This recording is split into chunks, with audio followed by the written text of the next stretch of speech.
It's really easy here. In which case, everybody here should have headphones Israel. as well.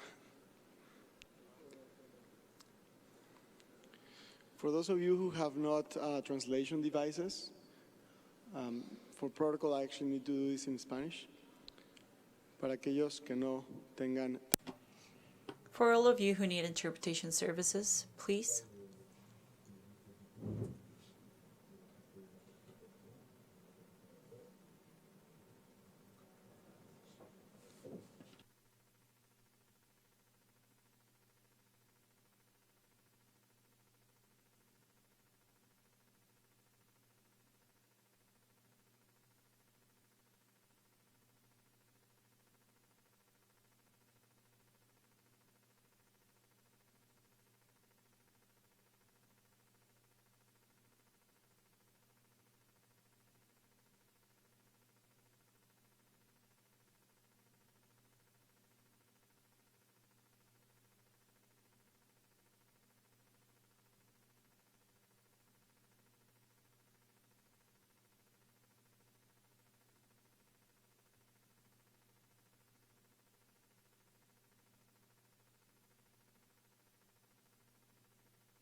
Marilyn, dear organizer, can I start?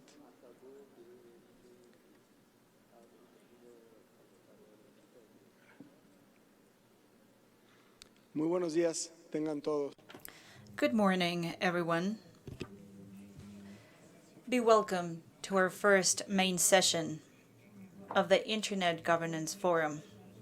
I would like to thank you for your attendance, and I would like to thank the members of the head table for their participation. I would like to thank the organizers of this session, Marilyn Cade, Igor Sand, Anna Vicent, and Olet Beal.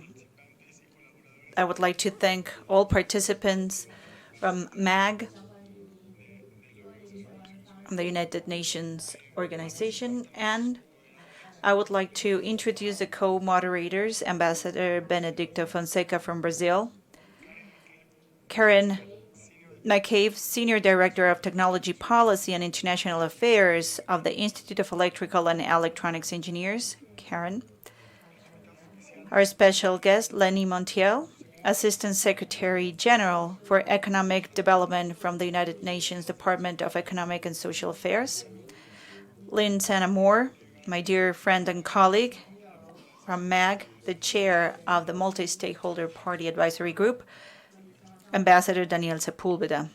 Dear friends and colleagues, this session is being broadcasted on the internet, and we have also participants joining us through WebEx to allow online participation. This session will evaluate assessing the role of internet governance in the sustainable development goals in order to advance the sustainable development goals in the 2030 UN Development Agenda. So this is where we're going to frame our questions. I hope you are in the right group. Otherwise, contact Marilyn.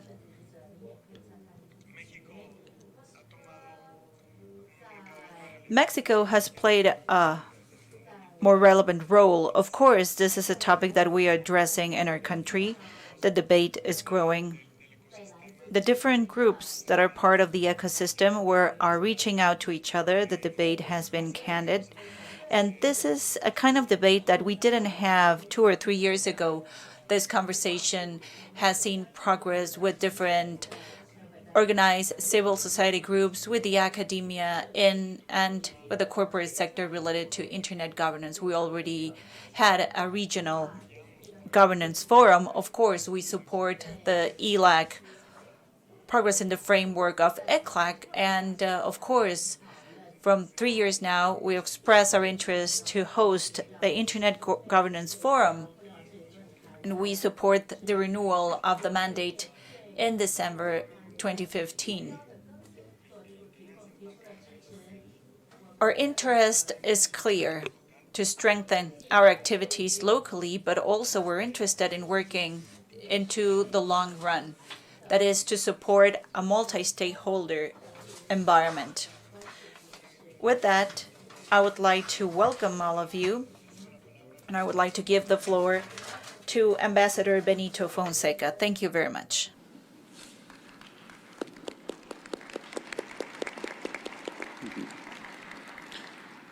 Muchas gracias. Thank you very much. All of you. I'm very pleased and honored to serve as the co-moderator for this session. Brazil is a firm supporter and enthusiastic supporter of actions that will improve internet governance ecosystem. And as you know, we are also firmly attached to the implementation of the Sustainable Development Goals. We have been very active, and we certainly look into total implementation of the technology facilitation mechanism in that regard. So it is a great pleasure to see that in this session the synergies between both processes will be investigated. We think this is a timely and important task. So as we walk through the SDGs through the perspective of how this relates to internet governance and can work in a mutually reinforcing ways, I wish to convey to the meeting and wish all of us a very productive session. And I will turn to my co-moderator to provide some explanation on how this session will unfold. And just for the sake of transcription, I just want to clarify the spelling of my name is with an O at the end, Benedicto, just for the sake for the transcription. Thank you. Good morning, everyone. I'm Karen McCabe. I'm with the IEEE, and it is a great pleasure and an honor to be a co-moderator of this session. As a little bit background, IEEE is a large professional association that has over 42 technical communities underneath it, which is really the strength of the organization. But more so, our mission is to advance technology for the benefit of humanity. And with that, the Sustainable Development Goals and our progress toward them are so aligned with that mission. And again, for that reason, it is such a pleasure and an honor to be here today and to partake in this significant session that we're having. This is a co-moderated open consultation session, and it's to gain input on assessing the role of internet governance in the Sustainable Development Goals. So I have the pleasure of trying to explain how this all is going to work and flow of this session. So a reminder, and I know it was mentioned previously, that this session is being live streamed and videotaped, and it's being recorded, as I noted, and we do have remote participants, and we have a remote moderator that will be making sure that if they have any questions or comments that can come our way. We're going to initiate the session with first a setting of the scene to provide a variety of perspectives on the topic, where each speaker will have about 4 to 5 minutes to provide those perspectives.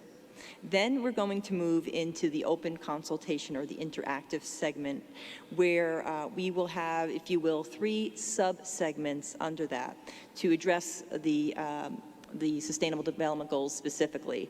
So one sub-segment, will be on SDG 1 through 8.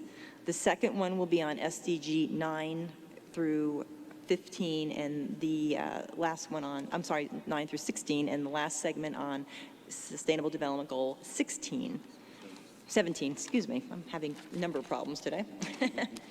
So we're going to organize the open consultation segment by stakeholder community group. And I know when you were entering the room, our volunteers from IGF were organizing you to sit in some respective areas. So on this side, over here, raise my hand over here to my right, my left, your right, is the business community. Here we are sharing civil society and academia, and to my right, your left, is the technical community, government and IGO. So we're going to ask each speaker to keep your intervention to about 3 minutes. We want to make sure that all people who have comments have an opportunity to do such, and we're going to be rotating them through business, civil society, academia, government, IGO, and technical community, and then we'll round robin them again. As you can see, this is a little bit of a challenging venue for this type of activity, so we, thanks to the IGF volunteers, we'll be having microphones. And when we get to each section, we'll be asking you to sort of raise your hand if you want to make an intervention, and then the microphone will come to you, and then you'll have an opportunity to do that. Also, as just another reminder, I can't stress this enough, it is being videotaped, and we do ask also that you make sure you announce your name and your affiliation so we can capture that as well. So with that, I think we're going to launch into the setting of the scene from the different perspectives. Oh, pardon me. I missed a critical piece. We have comments. Sorry, the ambassador. Now, just before we turn to the setting the scene segment, I'd like to offer the floor to His Excellency Lenny Montiel, Assistant United Nations Secretary General for Economic Development. You have the floor, sir. Thank you, Chair. Good morning. Excellencies, distinguished delegates, ladies and gentlemen, it is a great pleasure for me to be with you at this first main session of the Internet Governance Forum 2016. The 11th IGF on enabling inclusive and sustainable growth is the first since its 20-year mandate renewal. And as you can imagine, as UN official representing the Secretary General here in Mexico, I cannot think of a better topic to kick off the discussion than the topic of this session, assessing the role of Internet governance in the SDGs. In September, we just celebrated the first anniversary of the adoption of the 2030 Agenda for Sustainable Development. The agenda is ambitious. It aims to end poverty in all forms and everywhere. Many targets aim for universal access. They bring together agendas that have been thus far addressed only on different tracks, from sustainable development to climate change, peaceful societies and institutions, and now they are all together under one single roof. The implementation of the 2030 Agenda, with its 17 goals and 169 targets, began in January this year. Our challenge now is to turn the goals and targets into real and lasting change in people's lives. Our motto now is leaving no one behind. Internet and ICTs are one of the reasons we can be optimistic that we can reach the bold transformations required by the SDGs.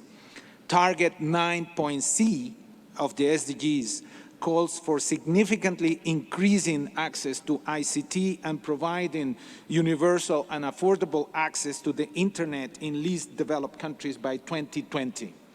The Internet can help ensure equitable and effective public services for all, particularly for the poorest and most vulnerable. ICTs and Internet bring breakthrough advances for health or education. They can enhance public accountability. They can promote participation for more inclusive societies. They can promote policy integration.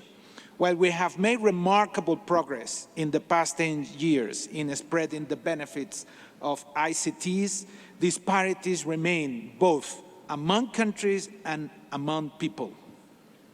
Lack of access to technology, poverty, and inequality prevent people from fully taking advantage of the potential of Internet. Yesterday only I mentioned that today, at the end of 2016, a total of 53% of world's population, and that is 3.9 billion women and men, don't have access to the Internet, and this is worldwide. In the 48 least developed countries, 12% of world population, only around 1 in 7 people will be online by the end of this year. In the majority of the world's poorest countries, broadband remains unaffordable. The global internet user gender gap is even increasing. Many people cannot use the internet because they lack the necessary skill or there is insufficient content in their native language. There are many barriers to access, including unreliable power supplies or sparse network coverage, but also costs. Further barriers exist in digital literacy, local content, and capacity building. To overcome these challenges, as stated in the WISES plus 10 outcome document, we should regularly identify and promote specific, detailed actions to support the enabling environment for Internet. We need to ask ourselves, for example, what would be the critical next steps all stakeholders should take if we are to reach the target of universal access to the Internet and to close digital divides? We need to think of bold new steps to rally all actors to put the Internet in the service of the poor, women, disabled people, indigenous populations. There is much we can achieve if the best brains of the ICT industry and society work on making affordable Internet access possible. This year's overarching theme for the annual meeting invites us to reflect on these efforts. Dear all, in closing, I would like to thank the MAT organizers of this session and all the colleagues who contributed to extensive preparation. Last but not least, I would like to stress the United Nations continues committed to support the work of the IGF. Thank you very much.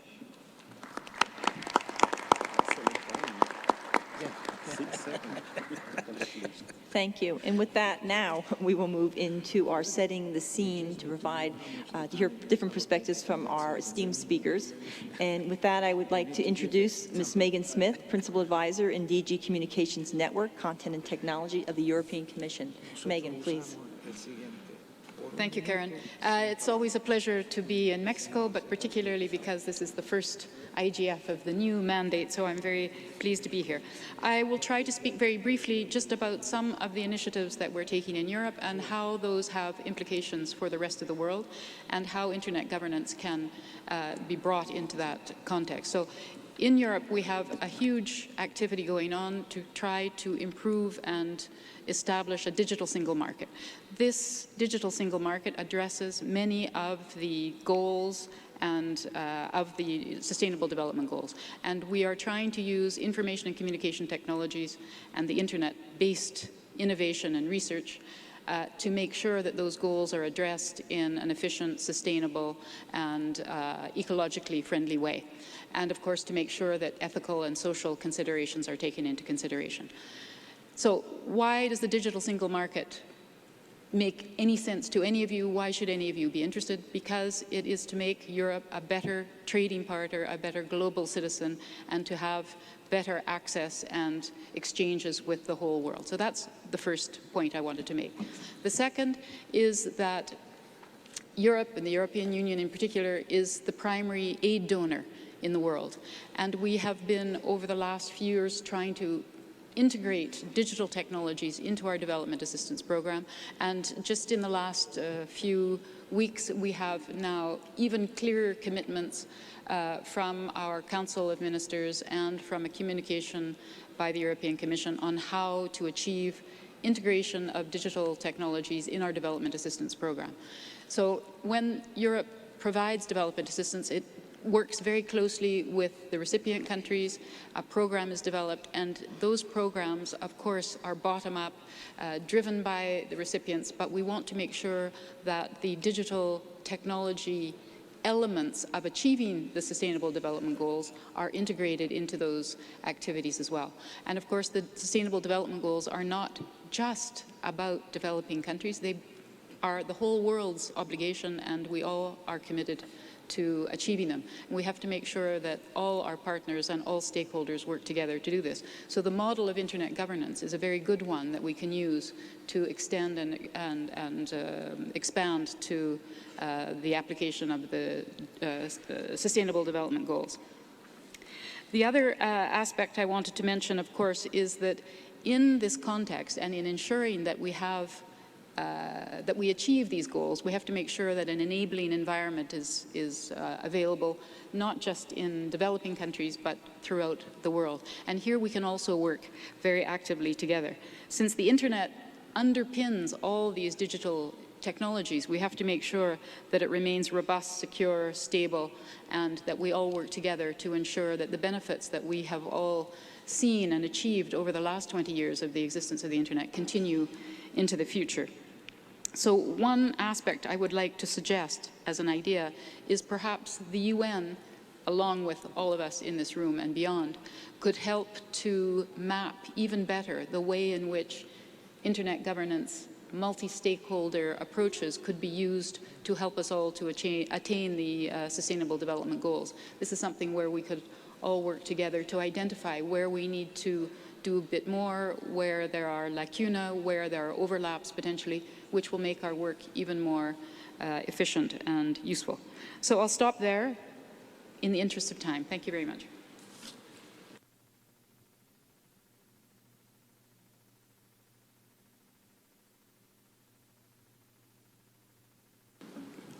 It is my pleasure now to introduce my friend and colleague, Ambassador Daniel Sepúlveda, Deputy Assistant Secretary from the Bureau of Economic and Business Affairs from the U.S. State Department. You have the floor, sir. Thank you very much, Ambassador. I want to thank you, I want to thank Victor, and I want to thank the other co-moderators.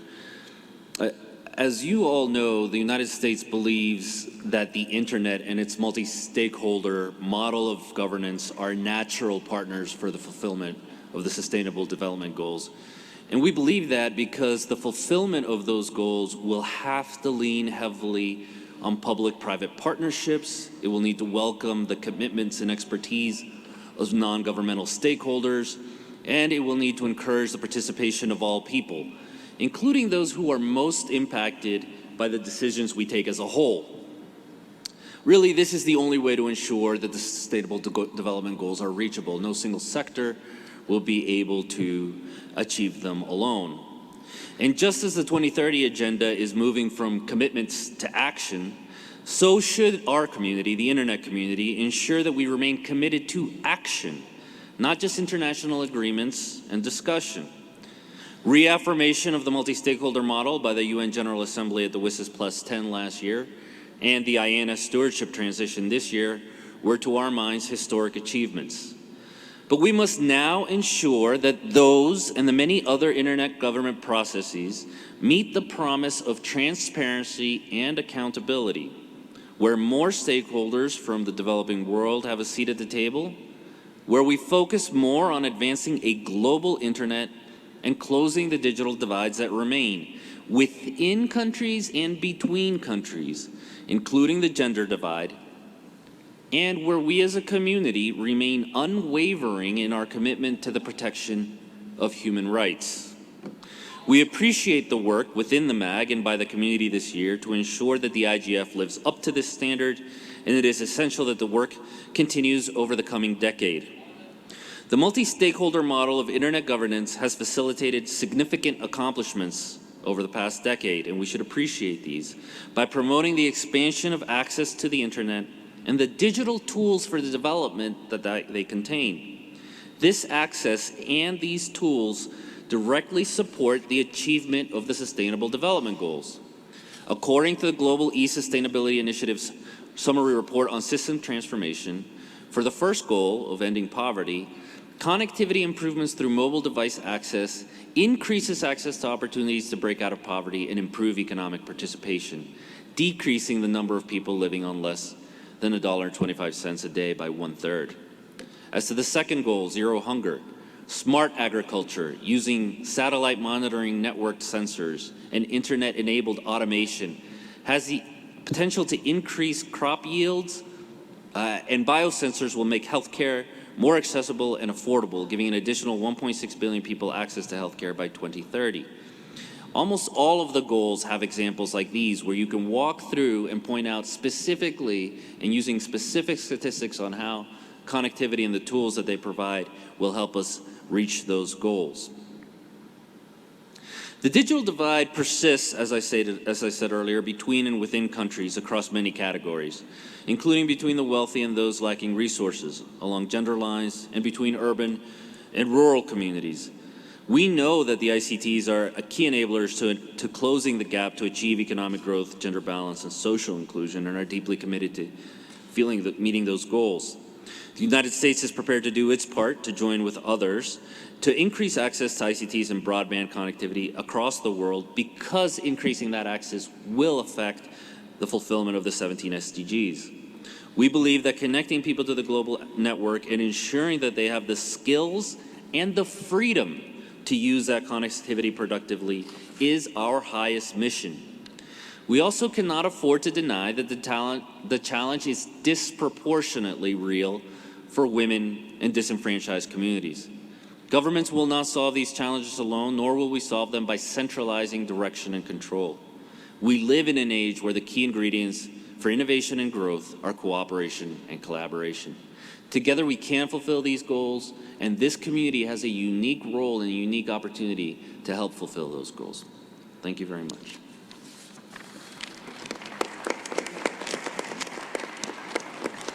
Thank you, Ambassador.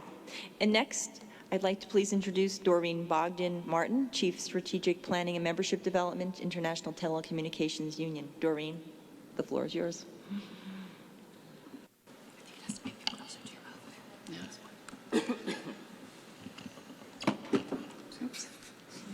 Thank you very much. Excellencies, distinguished colleagues, ladies and gentlemen, good morning. Muy buenos días a todos. The 17 goals of the 2030 Agenda provide 17 challenges for the global community, but it also provides 17 tremendous opportunities, 17 opportunities to succeed by channeling the enabling transformational power of ICTs. The 2030 Agenda for Sustainable Development clearly recognizes that global connectivity holds great potential for human progress.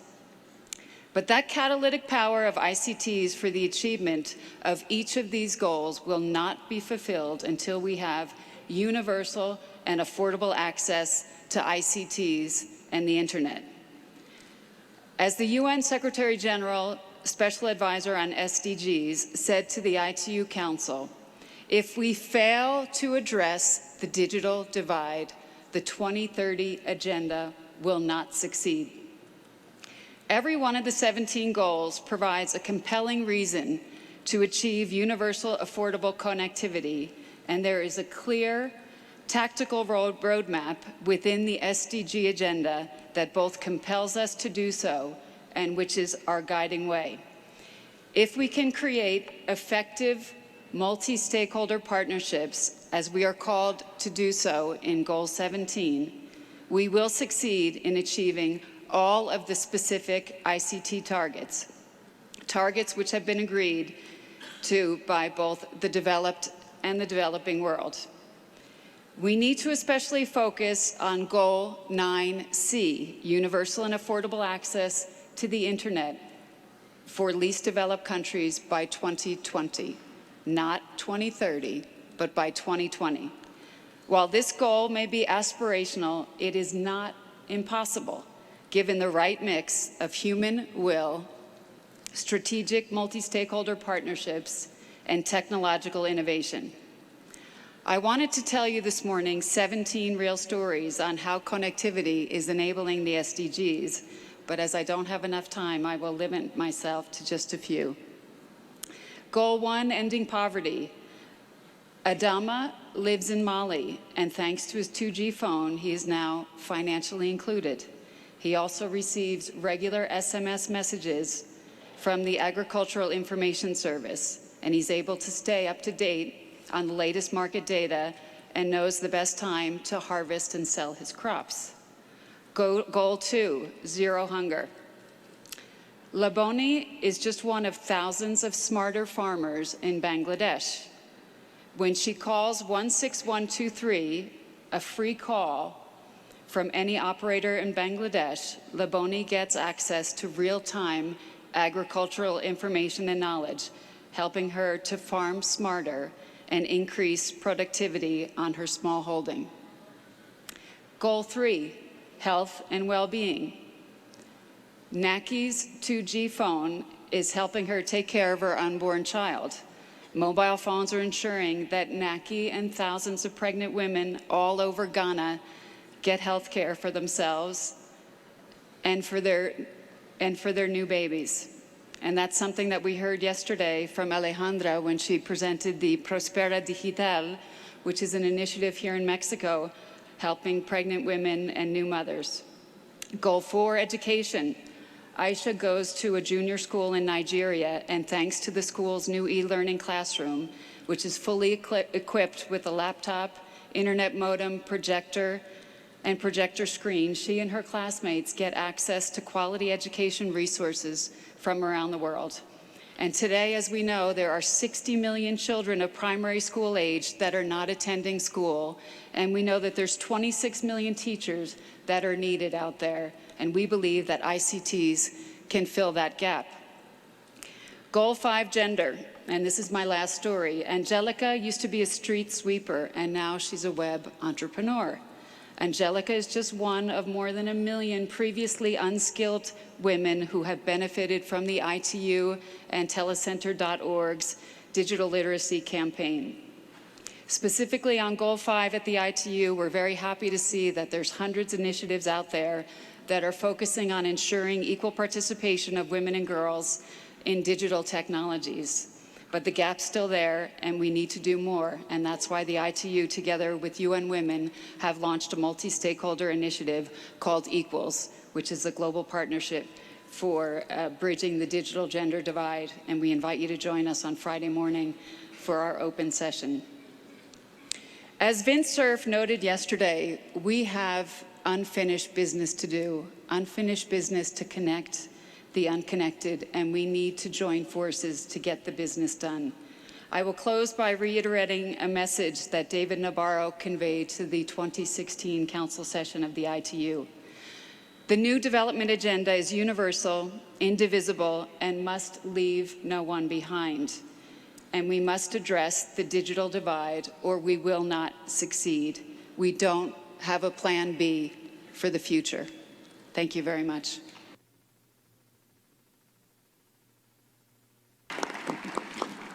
Thank you, Madam, for your comments. I will now turn to Mr. Patrick Ho-Chi-Ping, Deputy Chair and Secretary General of the China Energy Fund Committee. You have the floor, sir. Thank you, Mr. Moderator. Ladies and gentlemen, the rapid development of ICT in recent decades has ushered us into the fourth industrial revolution. Our lives and our societies are increasingly interwoven by a single man-made system, the Internet. This new system has brought about much good, but it has also presented new challenges. As with revolutions past, we are now seeing rising tension between those advancing the new technology and those being left behind by it. Today, a growing digital divide is exacerbating inequality, stifling dialogue, and leading to discord. More than half of the world's population, 3.9 billion people, either lacked regular access to the Internet or have none at all. The tragedy of this situation is that digital connection offers a distinct opportunity to those it has left behind. Where basic needs are met, access to the Internet can expand horizons, providing a means by which people can lift themselves out of poverty. In recognition of all these facts, the world's nations set under SDG 9 a target of providing least developed countries with universal and affordable access to the Internet by 2020. The construction and expansion of Internet infrastructure, including fiber optic trunk lines, core routers, and DNS route servers, is critical to achieving this target. Current estimates show that the world will need at least $10 trillion in investment for ICT infrastructure by 2030. In the meantime, however, we see chronic underinvestment in such infrastructure, with gaps of hundreds of billions of dollars. Until we are able to secure increased commitment to expanding internet infrastructure, our efforts to bridge the divide will at least be slow and at worst largely stuck in mud. Fortunately, there are promising signs with some countries rising to the challenge. Infrastructure development, including internet infrastructure, is one of the key elements of China's Belt and Road Initiative, an initiative whose core concept is to provide regional connectivity and bridge all kinds of divides. Indeed, China is already working hard to secure the investment and partnership necessary for the success of its digital Silk Roads. No nation, organization, or section of civil society can, however, succeed alone in bridging the divide. Everyone must contribute. More should participate in the Belt and Road or emulate its model of cross-border development and generally work to strengthen investment in internet infrastructure. We should all renew our call for infrastructure development for the internet, making known the advantage of doing so.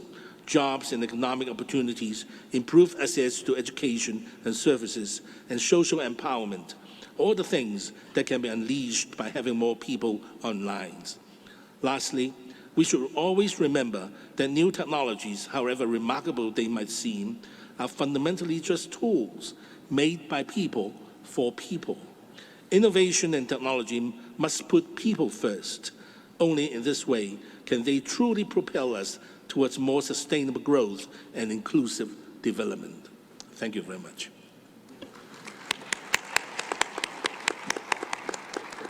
Thank you so much. And now I'd like to introduce David Suter, Managing Director, ICT Development Associates. David, please. Thank you very much. I'd perhaps like to take a slightly different starting point from other members of the panel, but also pick up on the last point that was made by my previous speaker, which is putting people first, not technology. And I'll try to make 6 points in my 4 to 5 minutes, derived from 25 years of trying to work at the interface between development and the information society and to bring these two things together. They're both really important areas, really important for the future, but there are also real challenges in bringing them together. So my first point, I think we have to acknowledge that there's been a paradigm gap between the internet and sustainable development. You can see this, I think, in the very limited presence of the internet in the outcome document from the 2012 Earth Summit and the relatively slight emphasis that it gains in the Sustainable Development Agenda. The fact is, and I know this from working in development fields, many development practitioners are simply not persuaded yet that the internet is as important for development as many of us here think it is. And that's been the case for 10, 15, 20 years. I think we need to recognize it more. It's a challenge we need to address. So our starting point in addressing it, and this is my second point, picking up on what the last speaker said, I think should be the human development problems that are fundamental to sustainable development, which are the problems identified in the goals themselves, which were on the screen a moment ago. Those human development problems are rooted in structural issues of economic resources and economic capacity, of poverty and inequality, of political and economic power structures. And the internet can and will contribute substantially towards addressing them.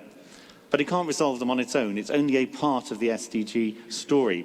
I think that if we here in the internet community are going to contribute as substantially as we should, we need a much deeper understanding of the challenges of development and why they've proved so intractable. And particularly, we need to understand why least developed countries seem to be falling adrift in both development and ICT indicators at present. So my third point is that this is not a static question.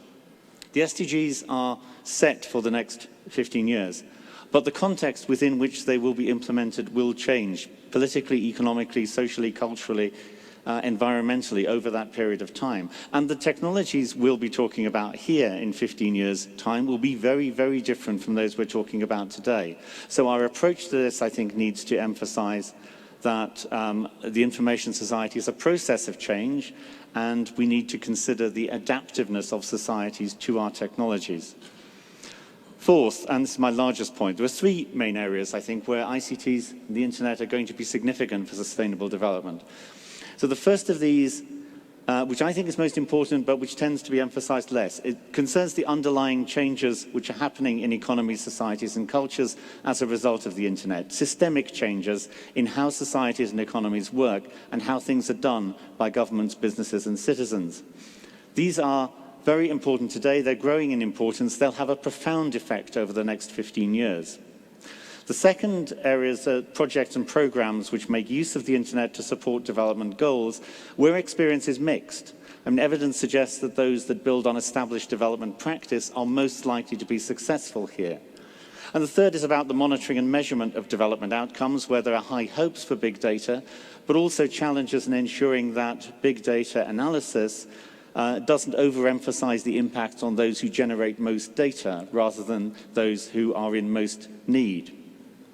Of the three areas, as I say, I think it's the systemic impacts that are likely to be most important. So fifth, I think we need to learn more from what's been happening. This year's World Development Report from the World Bank is the most comprehensive assessment we have of digital dividends, the bank's phrase. It's very positive about the role of the internet in facilitating development, but it points out two crucial things. Those who have money, resources, and capabilities are better placed to gain from the internet than those who don't. And so it feels that, the bank feels that, in many countries the internet has disproportionately benefited elites to date. And it sets out clearly that the potential of ICT for D has not been realized over the past decade at the pace that had been hoped. And I think we need to understand more. We need more analysis of why that is so. So finally, my last point, I think the best way for us to start addressing this in going forward from here is to listen more to those who work in development. So here I have a suggestion. If we repeat this session next year, as well as a panel of experts on the internet, I suggest we have a panel of development practitioners, people whose expertise lies in poverty reduction, gender equity, agriculture, enterprise development, health and education, and ask them to help us respond to the development challenges which they identify as their priorities. Thanks.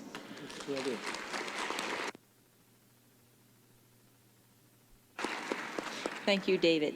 So that concludes our setting the scene segment of this session. And with that, I am going to ask our speakers to please take their seats in their respective stakeholder community groups, if you will. And I know, David, you're staying up here with us on the panel because you have the wonderful challenge to sum it all up at the end for us. So with that, I'll ask our speakers to please take their seats, and then we'll enter into our open consultation town hall style segment. And while they're doing that, I will remind us again of how this is all going to work for us. So we have 4 stakeholder communities, business community over here, to my your right. In center is a combination of civil society and academia, and government and IGOs, and over on this side is our technical community. You will see IGF volunteers with signs and pink shirts helping us out to ensure that that's where the respective stakeholder communities are sitting. As I noted, we will be doing 3 rounds, if you will, based on the groupings of the Sustainable Development Goals, with Group 1 or Segment 1 being Sustainable Development Goals 1 through 8. And if you are looking to make an intervention, we ask that it's about 3 minutes. We want to make sure everyone has an opportunity to speak. Please indicate if you are interested in making a comment to raise your hand, and our volunteers will get a microphone to you so that you can do that. And we also please ask if you can introduce yourself and your affiliation. That would also be helpful. And how we'll work this is Ambassador Fonseca and myself will be more moderating, more facilitating each of those segments, just to make sure people are sort of staying on time. Okay, so we are going to start with the business community, and then as I noted earlier, we'll be rotating. So we'll be the business community, civil society and academia, government and IGOs, and technical community, and then we'll do a round robin. So with that, we would please like to entertain comments from the business community. And if you're interested, raise your hand and a microphone will be provided to you. Thank you. I see hands over here. Or you can stand. That might be a little bit easier for our volunteers to see as well. We are asked that we don't stand in the aisles, though, for safety reasons. Thank you. Distinguished moderator, ladies and gentlemen, my name is Jameson Olufuye.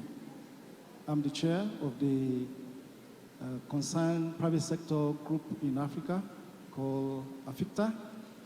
We are made up of companies and ICT associations from 27 countries in Africa.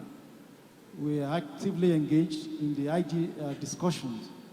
Well, I want to thank the panelists for the good pace setting they have done, and it has given me more interest in contributing at this hour. Well, first and foremost, if we're looking at how IG will contribute to sustainable development goals, we need to look at the fundamental principles behind IG, which some of the panelists talked about. Multi-stakeholder partnership is very, very key, especially in developing countries. Last 2 months, we had this summit in Namibia, and the government of Namibia, through the ICT minister, did say that there is urgent need for policies, guidelines to be reviewed so that they can better address the SDG issues. I think this is a fundamental point that all over the world we need to do a review of our policy guidelines, review our regulatory frameworks, review all the policies that we have so that we can better address the issue of poverty, the issue of hunger in the land. And also, last Friday, based on this multi-stakeholder partnership, we had a forum in Abuja, wherein we underscored the need even for more affordability of internet access. The government wanted to increase the price of data access, but because of awareness among all stakeholders, there was a lot of response to that no, you cannot think of reducing poverty and hunger when you want to increase the cost of access. So government listened, and the rate is at this. So we need to engage more, and the government too has a role to play, because back in Africa, if the government doesn't move, nothing really moves. So we appreciate a number of our government, they are quite responsive, but in private sector in Africa, we're also ready to engage. So sustainable development goal is key for the information society of WSIS. So that is the point I would like to make at this session. Thank you. Thank you so much. Take another one from business or Yes. So now we would like to take a comment from civil society and academia. We're going to rotate, right? Yeah. Okay.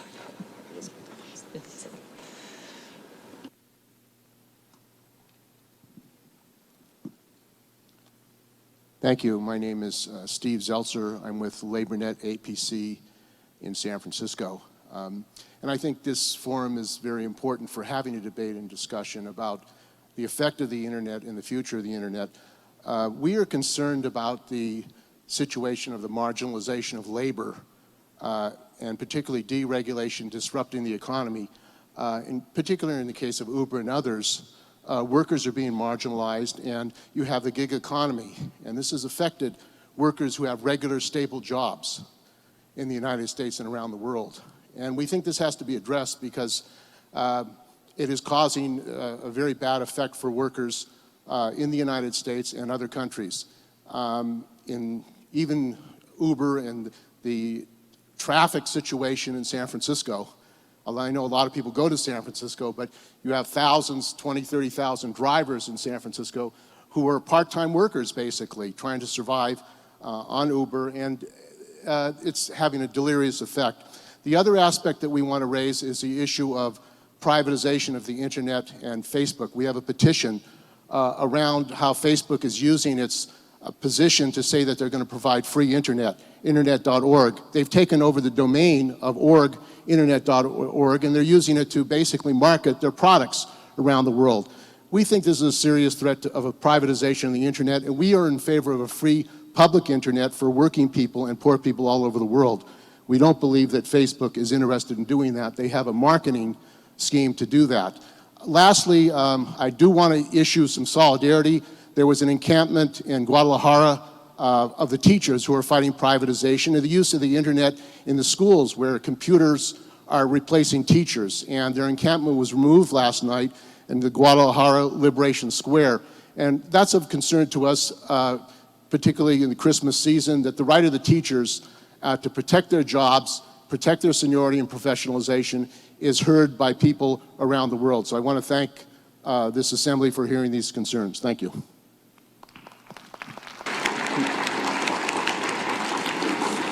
We will hear now a representative from government, constituent. I'd like just to clarify that those from business and civil society that have also indicated their wish to speak will come back to you in a second round. We do our best to identify those who have already indicated their wish. So I invite a representative from government to offer comments on SDGs 1 to 9. Are there any volunteers from government? Yes, please, you have the floor. Okay, thank you. My name is Wisdom Donko. I'm from Ghana, and then I work within government. I have some few observations from the panelists. Okay, the past 30 years, I would say, have seen a tremendous growth in the capabilities and reach of ICTs. The internet especially has become a critical enabler of social and economic change, transformation how government, business, and citizens interact, and offering new ways of addressing new challenges. Now, what I think is that before we can reach the SDGs, we need to consider one or two things. The first of all is infrastructure. Especially from the developing world, we need to start considering developing our infrastructure. Without infrastructure, I don't think we'll be able to reach the SDGs. And then the next one is we also need to get a funding mechanism to support government. Developing world, government have too many responsibilities, and then sometimes it takes government away from critical issues like the internet governance. So if you have a special funding mechanism that can specifically address issues of the internet, infrastructure access and all that, that will also help. And then we also need to start considering open data. Before we can start accounting for the SDGs, we need to open up our data. Government needs to open up data. It is based on this data that we can address the issues of the internet infrastructure and all that. I think this is my contribution. Thank you. And now we'd like to see if there's a volunteer from the technical community to make an intervention. Please, thank you. And thank you for everyone keeping to the 3 minutes. It's been very helpful. Thank you. Thank you very much. ISOC Kyrgyzstan. My name is Talan Sultanov. I would like to bring attention to Central Asia, where I come from. Internet is very important for our region in terms of developing SDGs, because this region is the most vulnerable for accomplishing these goals. Countries like Kyrgyzstan and Tajikistan are landlocked, the most far located from the sea among any other countries, and they're also very high, very highest mountains in our region. So that makes our region very vulnerable. The climate change the fluctuations are very high in the region, and the glaciers that supply water for the whole region are melting. But in terms of contribution to climate change, our carbon emissions are among the lowest in the world, whereas electricity consumption is 95% is from renewable sources. So recognizing these vulnerabilities, the countries of Central Asia, Kyrgyzstan, for example, are focusing on development strategies that are based on sustainability and knowledge economy. And we are right now working on a concept called Smart Kyrgyzstan, and therefore I would like to ask for cooperation in terms of know-how sharing, knowledge sharing, and in terms of investment to help our countries to accomplish sustainable development goals. Thank you. Thank you. So we'll start back over here with the business community. And remember, we are discussing Sustainable Development Goals 1 through 8. Thank you.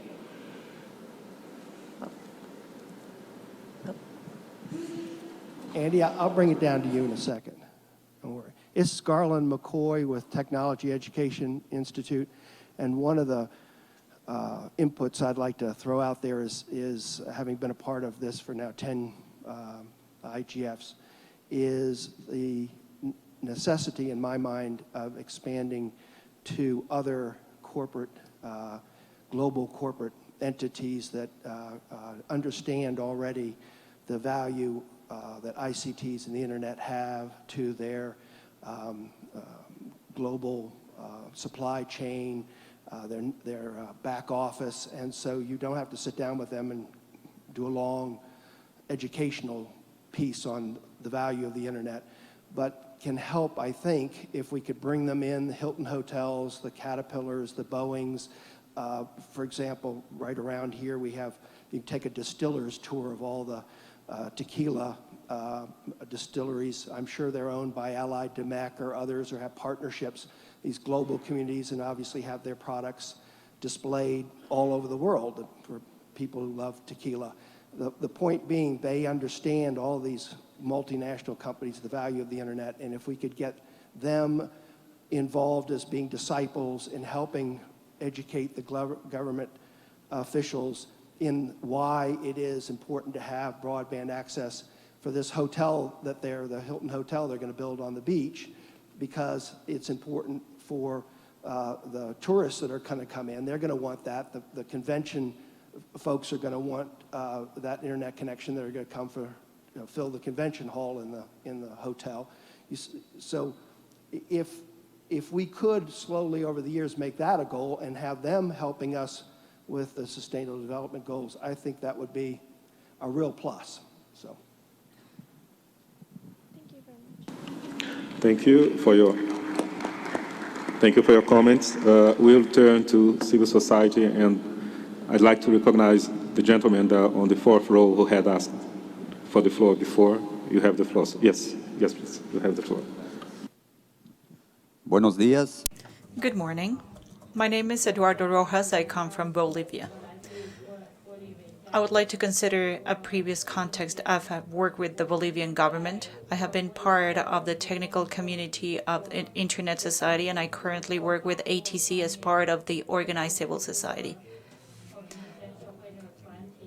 I would like to share one thought with you in this discussion. Are we talking about Internet governance, or are we going to frame Internet governance in the governance of the information society? This structural approach is paramount, because if we target our attention in terms of the tool and technology, are we going to favor business models, neglecting the human being? I consider it important to go back to the basic principles of the World Information Society Summit, where the human being is at the core. This seems like rhetoric, but it is important, because if we are talking about governance of the information society and not only the internet as a technical tool, are we going to redirect our attention to human beings being at the core? Secondly, based on this idea, I believe that it is very important that in order to address the Millennium Development Goals, Sustainable Development Goals, we have to focus on generating an interface to have access to information, but between human beings, not between human beings and machines. What I mean is to create an intelligent citizenry, an informed citizenry. The moment human being is neglected from access to change the way he or she interprets the world, we won't be able to change the global reality that we're living nowadays. Human beings today need more than ever not to invest in technology only. Human beings, on top of investing in technology, specifically human beings need to invest in information to change our brains and the human mindset, because every time you need more input to make decisions and to become stronger as a human being and as a community, it is a relevant idea to discuss. Are we talking on building an informed citizenry, an intelligent citizenry? Because the access to information will allow citizens to make decisions in a global context. Thank you very much.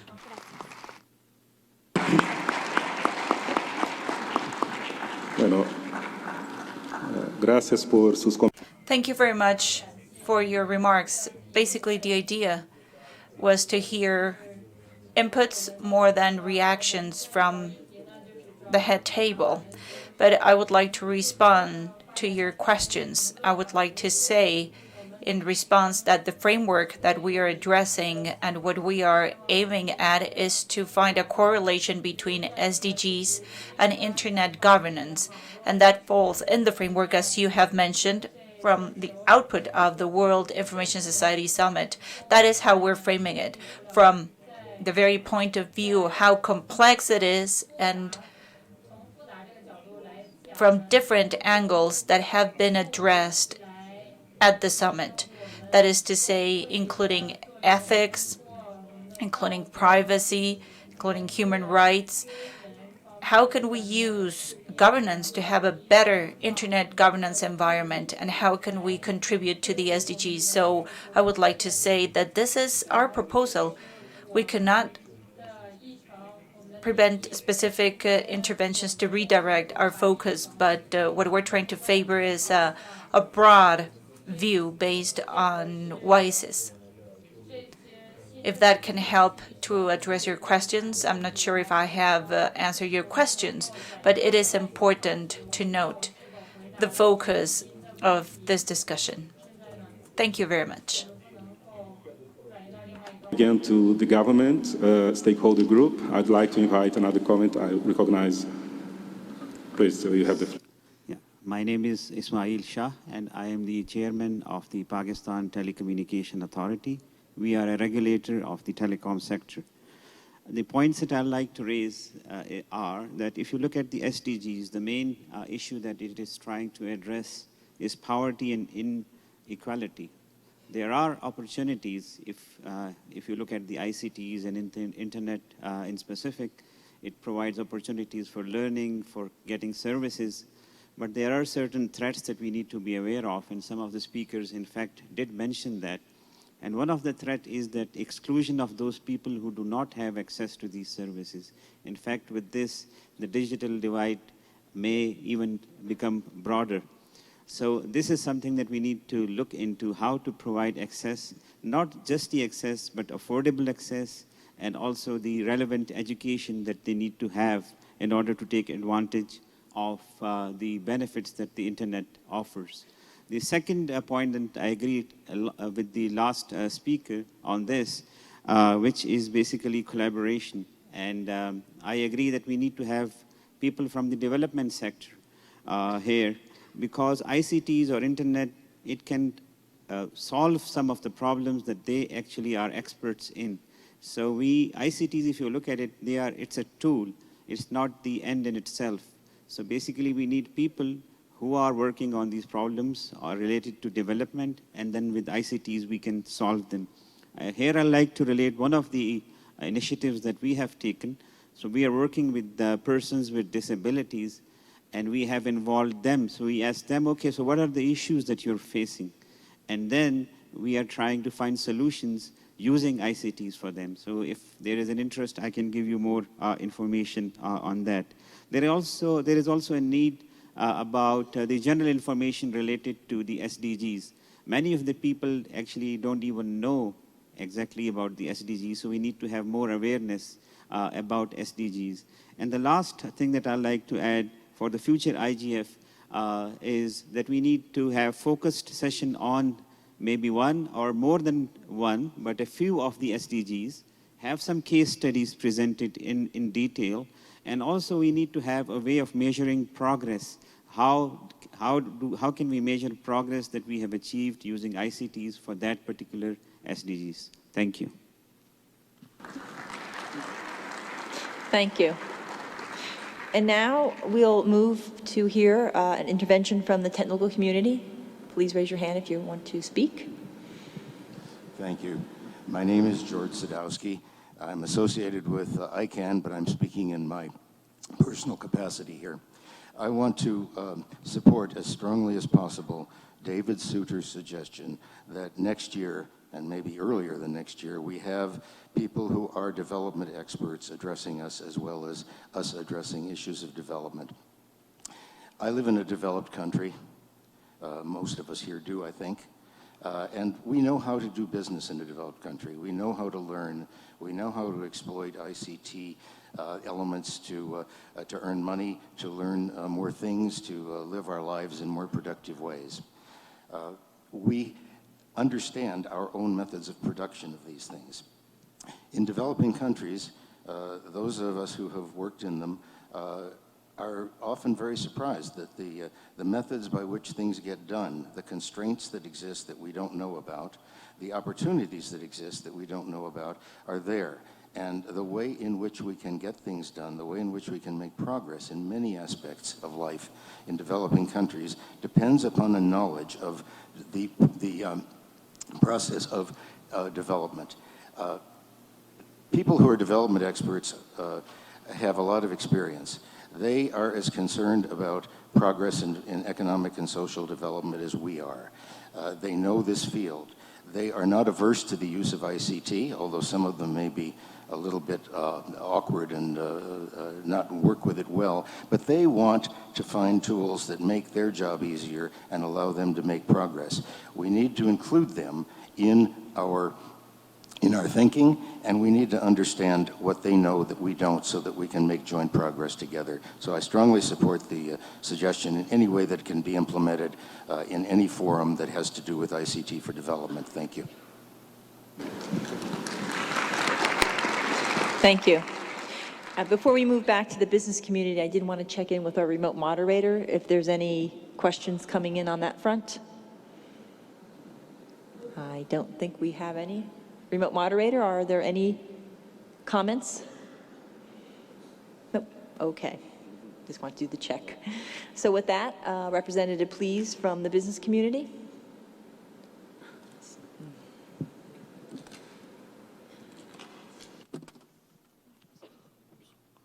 Thank you. My name is Naveen Tandon. I'm the president for the Association of Competitive Telecom Operators. It's a global carrier association based out of New Delhi, India. I have two questions first on the MAG and the functioning of the IGF. First is for the MAG chair. We've learned that throughout the year, the IGF also encourages inter-sessional work at various different levels. Some of the work was presented today. Can you give us a full overview of the all intersessional work streams that currently exist or plan to be introduced in the future? And how can the broader internet governance community engage in contributing to this work? The second question is for the Secretariat at the IGF, for Mr. Chengetai. We've seen that the IGF website seems to have been improving over the years. Could you discuss a little bit about the IGF website, what has improved over the last few years, what are some of the new features, and how can the broader community engage more interactively with the Secretariat and the MAG using the IGF website? Thank you so much. May I just remind everyone that this is also supposed to be a consultation period, so we're looking for comments, but I will leave it at the pleasure of the two people that the questions were posed to if they want to respond. I can respond quickly, not to disrupt this particular panel, but this afternoon from 3 to 4, there's a Setting the Scene session, which will actually cover all of the main sessions. And this year, one of the things we are doing is much more prominently featuring all the intersessional work, whether it's best practice forums, dynamic coalitions, or the work of the NRIs. There's also 2 NRI sessions over the course of the next few days, and the same thing for dynamic coalition sessions. So I think, again, just not to disrupt this particular forum, if people would look through the agenda, they should see very specific workshop slots which would address you to actually explore those in more depth. And with respect to the website improvements, we can find a way to take that offline and get you the information you're requesting.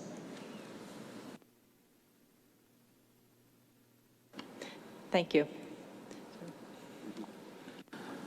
Thank you. Just one logistical arrangement, because it's a challenge for us as moderators to make sure that we have the right order of speakers who have requested for the floor.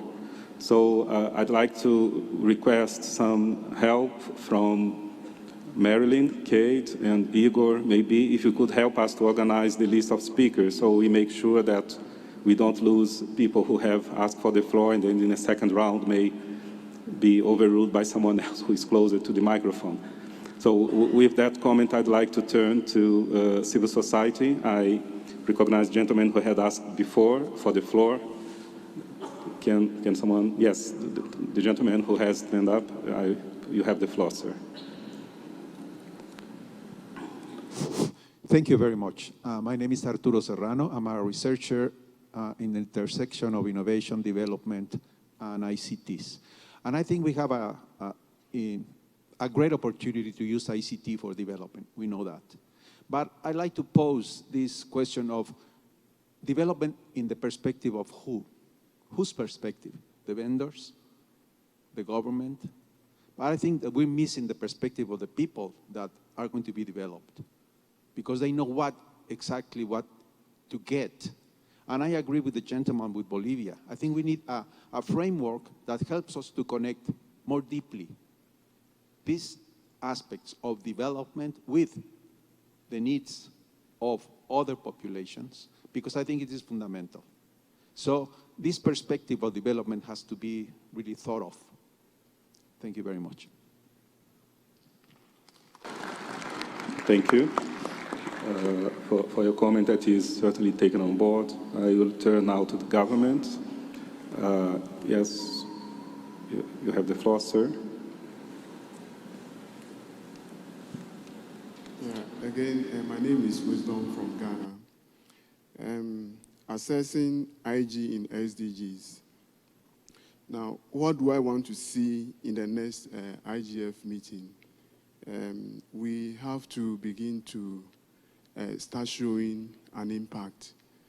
What do I mean by saying this? We need to at least bring some of the sectors within our communities. Let's say the health sector.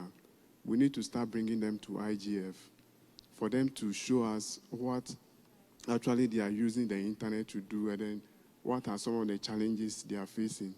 We also have the agri sector. We want to solve the problems or issues within that sector. We also need to start bringing them for them to tell us what they are using ICT for. And if possible, maybe the MAC chair, if possible, IGF can also organize a kind of a hackathon for us to bring some of the developers around, provide them with data, and then let them at least help with some tools that can be used in reaching the SDGs. Thank you. And we'll take a question from, I know we have a gentleman in the front here who's been raising his hand several times, so please, sir. And then after this intervention, we'll move to the second set of SDGs and comments on those. Thank you. Thanks, Chair. I'm Xiaodong Li from China Internet Information Center. So you know that I'm from a country which is the largest internet population country. But you know that the penetration rate of China internet is only a little bit more than 50%. It's 51%. It's only 2% more than the average rate of the world internet population. But you know that China is just a small image of the world. You know, we have the modern city of Beijing or Shanghai, with the penetration rate is more than 70%. But we also have a lot of cities in Western China, and in rural area, their penetration rate is less than 30%. So you know there's a lot of barriers for people to connect the internet. For example, the connection rate, the technologies, or the cost of the device, and also some multilingual or localized method. So there's a lot of barriers. So I think it's a very big challenge for China to connect the next 700 million people into the internet. So I think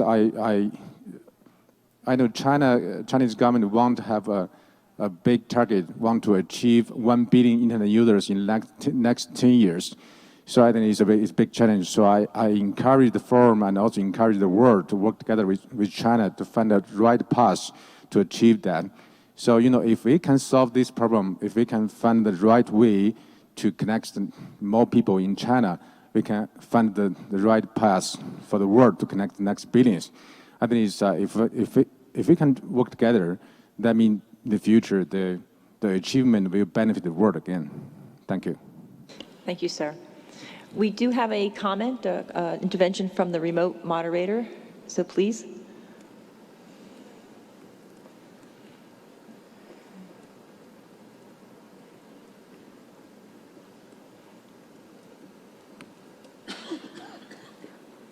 Bear with us as we get the microphone to work.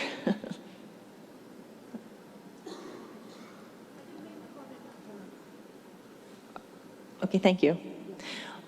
So with that, we'll be moving to a discussion on our second set of SDGs. So that is SDG 9 through 16.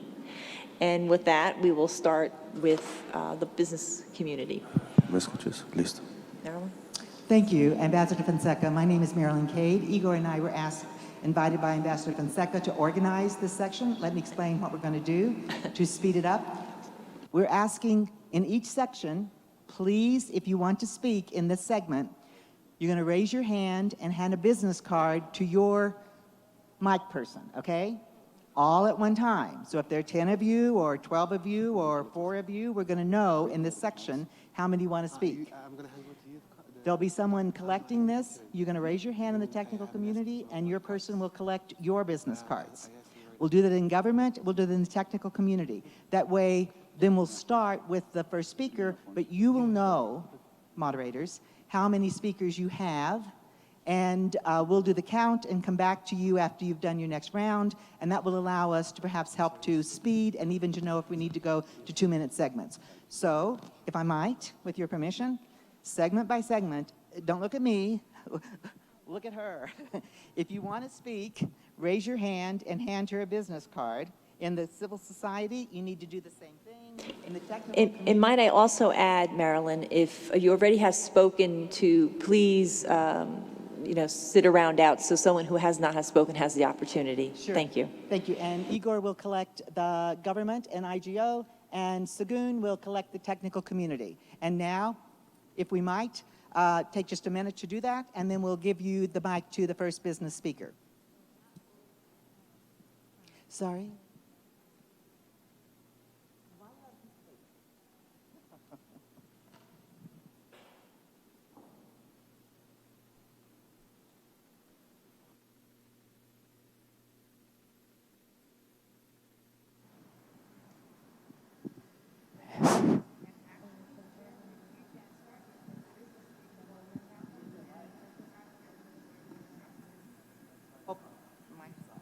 Sorry, Marilyn, we weren't hearing you.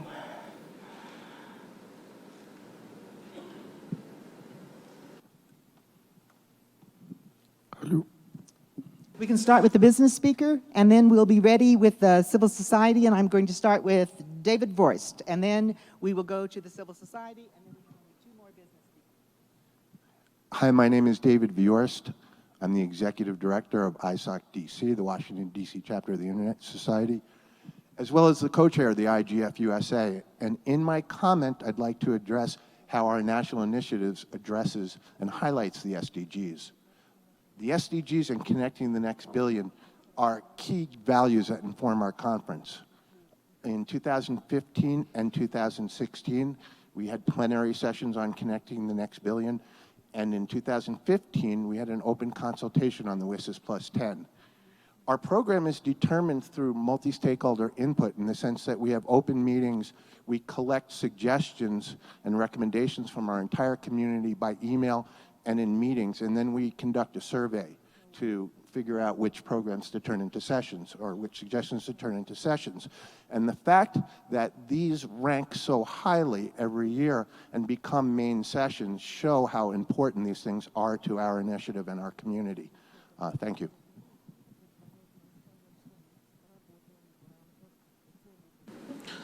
So thank you for your comments. According to the rotating, we should now turn to civil society. Who would be the first speaker for civil society, please?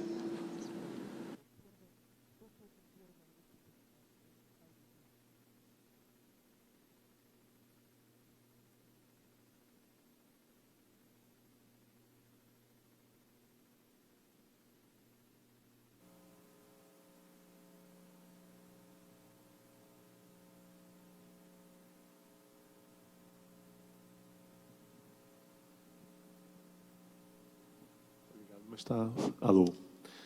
My name is Marcelo Saldanha. I am from Open and Free Networks movement, and I want to ask two things. How could we build a free and open internet if the only models is based on the market one? And how could we change the culture that internet is a right and only on the shelved product? We think that these issues, or some issues to think, is digital cities and community networks, building unbundling infrastructure with the focus in the democratic governance through a legal and regulatory environment that allow this new model. I want to put these issues to think, and if the moderators have a point. Thank you. Thank you for the interventions and for the points raised. Those are taken into account. And in case anyone wishes to touch on this in their comments, they're more than invited. So I will turn to the government stakeholder group. And I look forward to your guidance. Marilyn or anyone who is taking care of government, who would be the first to speak for that segment? We are focusing on SDGs 9 to 16, but of course there are some comments that are comprehensive and they would fit in any of the segments. Is there someone from government? Yes, Marilyn.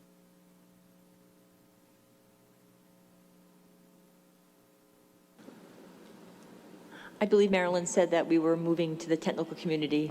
Okay. And then we'll go back. Okay.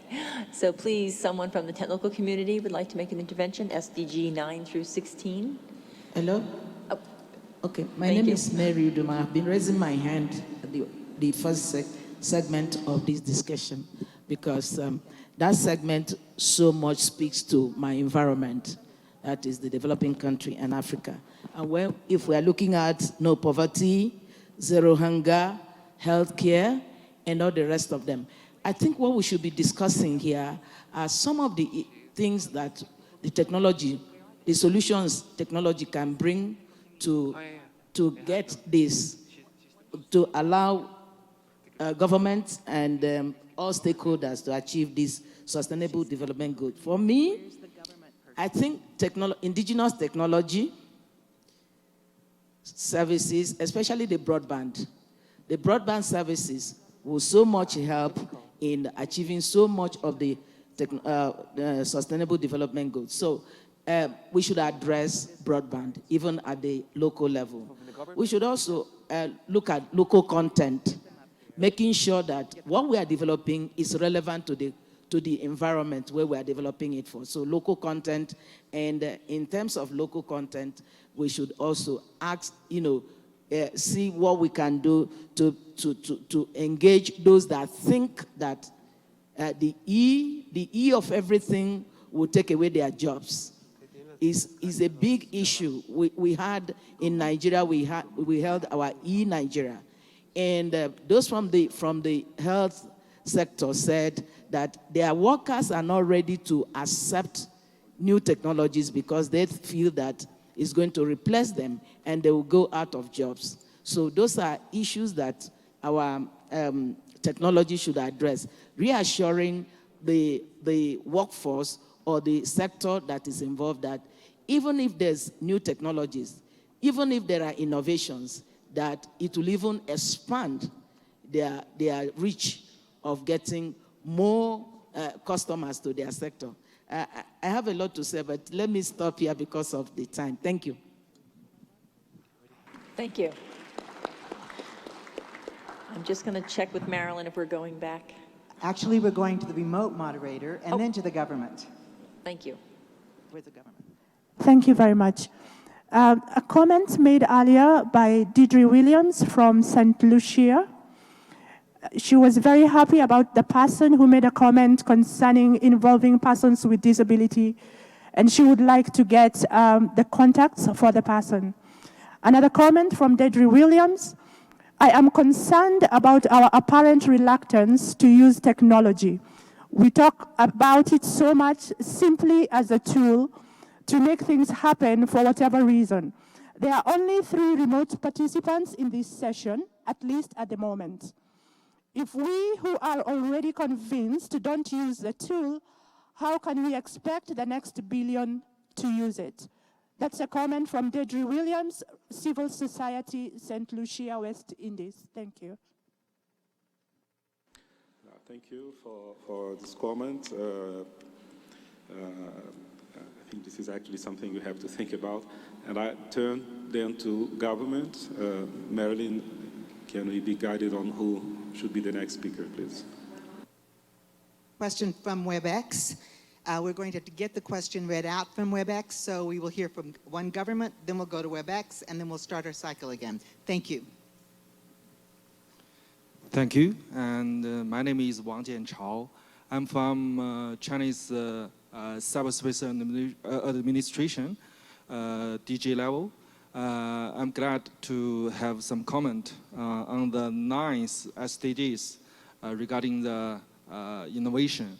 In fact, innovation have become the critical issue for the IG. And from the point of China, we have 2 aspects to have comment. First is that innovation itself is the most powerful driven for the ICT, for the internet development. Innovation will introduce more new technology and a new commercial mode to the internet itself. Second, the internet has become the most important means to promote the overall economy development. So China government have launched Internet Plus action plan to promote the overall development, economy development. Finally, I would introduce you briefly regarding the Chinese government organized driven internet development for the benefit of all. We do want to welcome all the internet related peoples to join our meeting to discuss the innovation as well. Thank you. Thank you. And I believe we were going to a WebEx comment.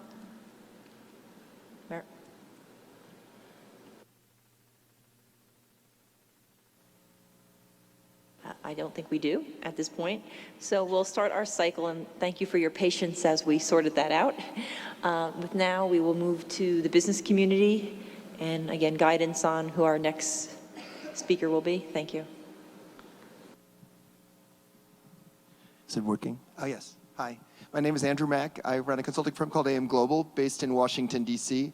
I am also a former World Bank person and MSF person, and so all of the discussion around bringing more voices from the development community into this strikes me as a very good thing.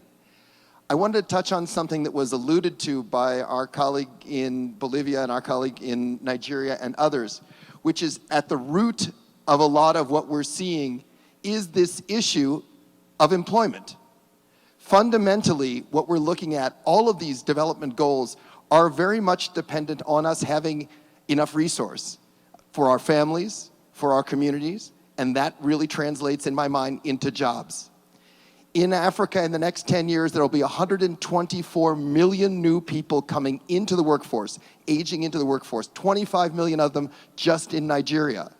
And so one of the things that I think we need to really focus on if we're serious about the SDGs is to focus on ways in which we can structure our conversation not just around the end results, education and health, but on the things that will make those changes sustainable, which is jobs for me, jobs for my family, and then in that, a future for our children. So thank you very much. Thank you.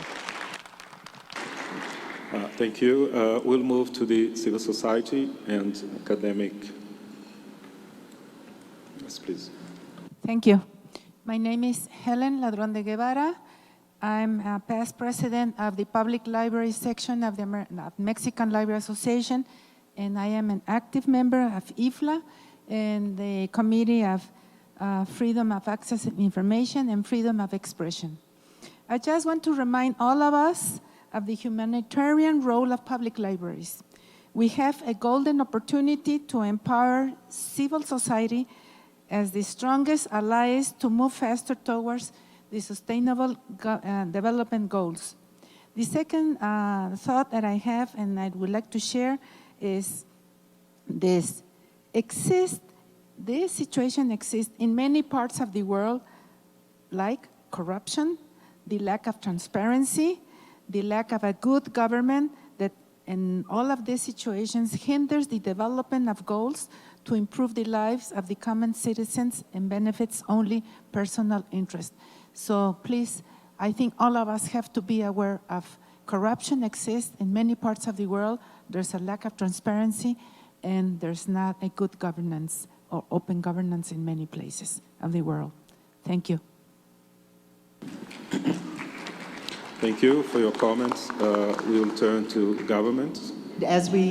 Hold on, we do have a new volunteer. Please go ahead. We are going to give the mic to government. Sorry, we didn't have that volunteer. And then we're going to the technical community. If you're from the government and you haven't given us your card, you must give it to us now in order to get a speaking queue. Okay, this is Vice Payab from Afghanistan, working for the Ministry of Communications and IT. Talking about SDGs, we were just working on how we can define our actions back in our country. But it's quite challenging. When we talk about the goals like zero hunger, I mean, in countries where you're in war and in countries where you're not in war, so how could we really define these goals to be achievable in all those countries? So the premises, the environment differ. The same applies to the internet governance and achieving those sustainable development goals. Since internet is one of the crucial enabling element in achieving some of these sustainable development goals. But when we look back at the developing countries, the affordability and the access to this enabling tool is indeed a huge challenge. So if we look back, like at least 3 years back, 1 megabit of internet costed us around $1,200 per month. So today we are somewhere between $150 and $200 per megabit per month. How we can really reach to our farmers in order to benefit from internet, in order to achieve the goals set by the Sustainable Development Goals. So I would say that we should rather focus on how we can really make internet affordable in those parts of the region. So instead of making internet a commercial business or only a commercial profiting element, why not internet be considered as enabling the businesses, not only to be the mainstream of business? Thank you. Thank you. And well, we're moving to the technical community. Please, thank you. Hello, my name's Paul Wilson from APNEC. We are the IP address registry for the Asia Pacific. I wanted to speak about Goal 9 on infrastructure. particularly on the need to build human capacity in the development and provision of internet infrastructure and services around the world. This has a huge significance in the context of IGF because of the critical dependency on the internet that we all assume here. Sorry, we're lucky in developed markets that we take many things for granted in terms of internet speed, reliability, and ongoing improvement. But we tend to transfer that attitude in development activities which support ICT and internet development. But in fact, these things cannot be taken for granted in any market, whether it's developed or developing. The difference between a stable, cheap, affordable, and secure internet service and one which is none of these things can be solely and simply a matter of the human skills and capacities which are brought to bear in properly designing and operating those services. We can in fact assume, with some qualification, the availability of those skills in developed markets, but definitely not in developing markets. And this may not be unique, of course, to internet infrastructures, but I mention it here specifically because this is what the IGF is about. And because also even here I see an assumption that internet services sort of happen for free, for instance, after undersea cables may have been installed to link a particular country. As I say, they don't happen for free or automatically, and I want to urge attention to the human factor in development of internet services over the top of, for instance, over the top of cables and other infrastructures that are being deployed at the moment. A recent study which APNIC funded showed that in the case of Pacific cable connections, it's possible to show that in many, many cases the internet traffic between two countries does not flow over those cable connections. And the reason for this is simply human skills and capacities to properly manage those network connections. So I just want to mention that the technical community, as part of the multi-stakeholder internet community, has performed a role, a really big role over many years, in fact, in assisting education and training and professional development, and particularly through non-profit structures such as network operator groups, non-profit conferences, development fellowships, and so on. My organisation, APNIC, works with others, including the Internet Society, the Network Startup Resource Centre, and many others, in providing training and technical assistance to those people who need that support in providing, as I say, secure, stable, cheap, affordable internet services. So these aren't commercial or sales activities. This is non-profit, neutral forums, and as I say, part of a multi-stakeholder environment that supports internet development, not just internet governance. And I felt that this deserves a mention here in this session, in particularly in connection with goal number 9. Thank you. Thank you. So we're just keeping a watch on the clock as well. So we're going to be moving for one more round on this group of SDGs, 9 through 16, moving over to the business community. Thank you. Hi everyone, my name is Sophie Tomlinson and I represent an initiative of the International Chamber of Commerce called Business Action to Support the Information Society. And if you don't mind, I'd just like to go back to the other set of SDGs because I'd like to focus on one specific one, SDG 3, ensure healthy lives and improve well-being for all ages. I think when people think about emerging technologies such as the Internet of Things, the industrial internet, sometimes we can get wrapped up in developed world issues like automatic cars and intelligent fridges.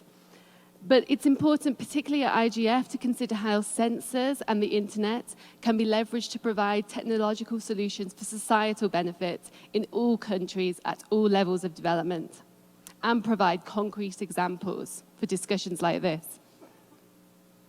Low-tech solutions in developing countries are enabling quality and affordable healthcare for the middle and lower income segments of society. For example, computers and the internet can be used to take photos of symptoms or injuries and send back to doctors and hospitals in cities. This saves time and also avoids the patient having to travel. ICTs can also be used to supply energy to hospitals. When reliable electricity is problematic in rural areas, solar-powered shipping containers can actually be used as cyber cafes.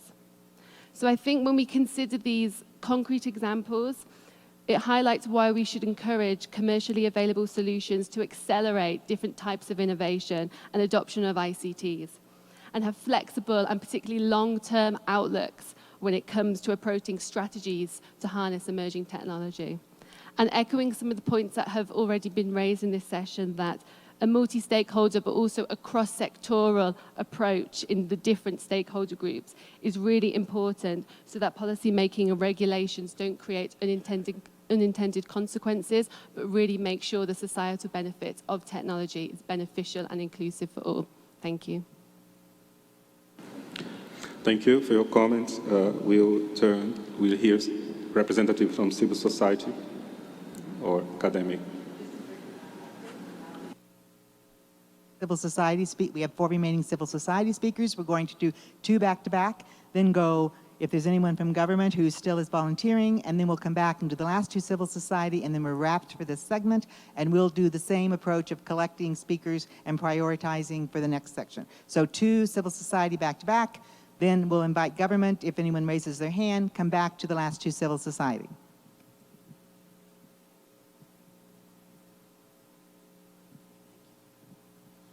Good morning, everyone. I'm Flavia Lefebvre from Protest Consumers Association, and I'm also a representative in Internet Committee, Steering Committee in Brazil, CGIBR, and I'm speaking in my own capacity. I just want to agree with the important proposal made in the table to make a study in order to identify the relevant multi-stakeholder models, to encourage countries to adopt it, and to strengthen the good models that are already underway, especially to avoid that the internet governance is just driven by markets and governments' interests. I think this can be an important work in order to give effectivity to the goal 16, effective institutions, and also to guarantee values like universal and democratic access to internet and to knowledge. I think this work can be made here in this context of IGF, but so in the context of the Net Mundial that has as a goal the universalization and the development of the multi-stakeholder models to the internet governance. Thank you.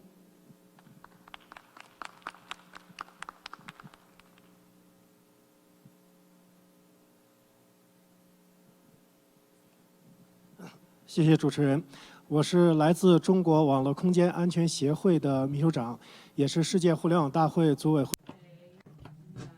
长。我。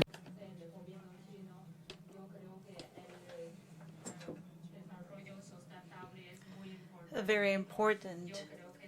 I believe that it is a very important challenge. We are aware that half the people tends to access the internet and the other half can't have access to the internet.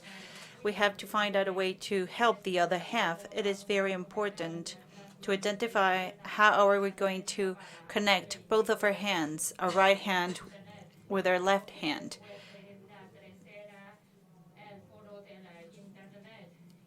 After the Internet Forum, an expert issued a report. Therefore, I would like to make a comment related to such report. I believe that if we are to talk about development, countries should be aware of the important role they play. There can't be digital divides in order to fulfill the 2030 agenda. We believe that communicating every single space is important. Diversity should be placed at the core. We should be more careful in terms of addressing international relations and having set international standards. That is what we would envision for our international coexistence. That is very important, as well as civil society and different government institutions must participate in order to promote sustainable development and internet governance.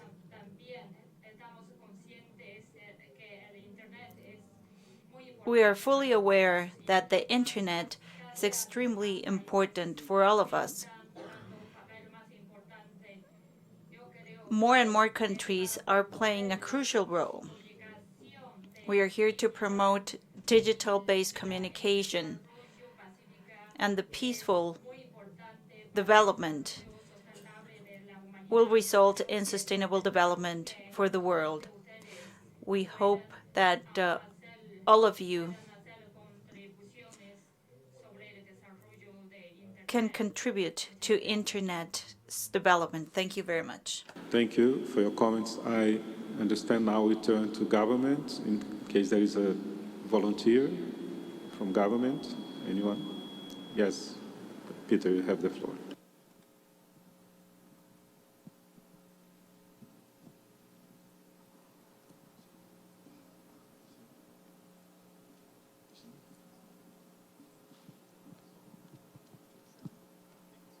Yeah. I tried to intervene as acting chair of the CSTD, which is the Commission on Science and Technology for Development.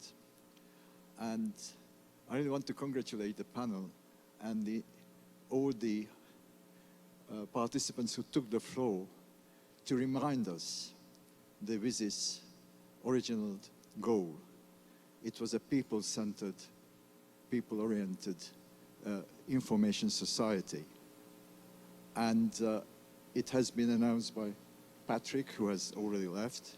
Then it was echoed by David, and many of you coming from developed or developing countries, that this is the importance of the whole exercise. And keeping that in mind, and keeping in mind the name of the commission I'm chairing, that is Commission on Science, Technology for Development, I think science should also mean social science. And I will encourage the Commission in its future work to concentrate on these issues. We have heard concerns about employment, about the perception of the technology development. And we can understand the concerns which have been expressed.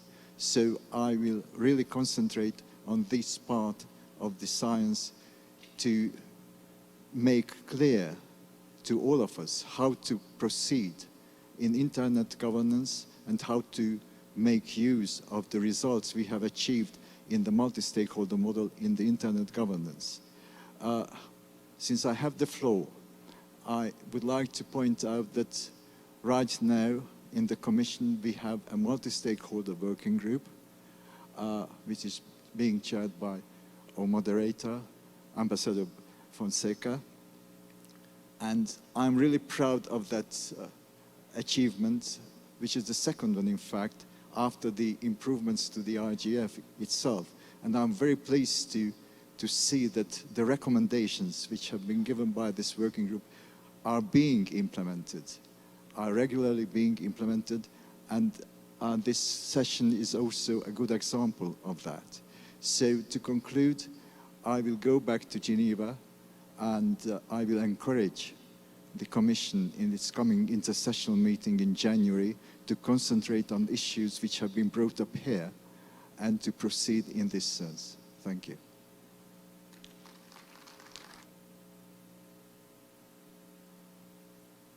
I will move to the technical community. Any representative would like to speak? Yes, please. Yes. Thank you. I am Li Yunhan from China Internet Network Information Center. Hereby, I would like to express my appreciation for the great efforts to achieve the SDGs in the next 20 or 30 years. And I think, but different countries and regions have to face the different situations. So maybe the next step we have to do is to find out the different best practice and to share them and let more and more people to find out the best way to conquer the problems.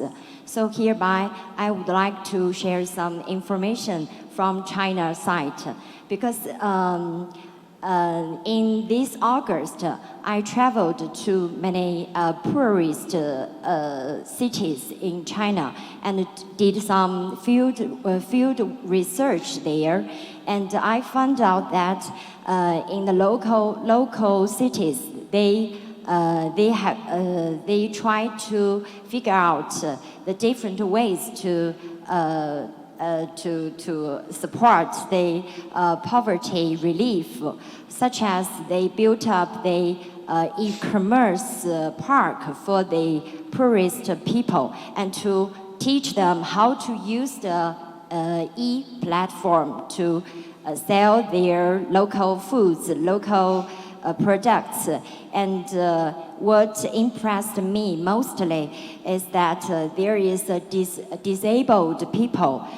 He lost his legs, but he can use the e-commerce platform to sell their local foods and earned maximum at 8,000 yuan 人民币 for each month. So I think maybe and the government provides many privilege policies to enhance the park, and more people benefit from these methods. So I think in the world there must be many best ways to remain to us to find out them. So that's what I mean. Thank you. Thank you.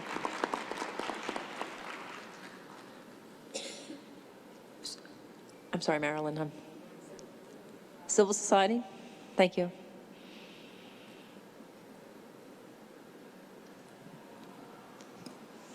Hi, I'm Alexandra Lutz. I'm interning at the Columbia Center for Sustainable Investments, so I will be speaking here in my personal capacity.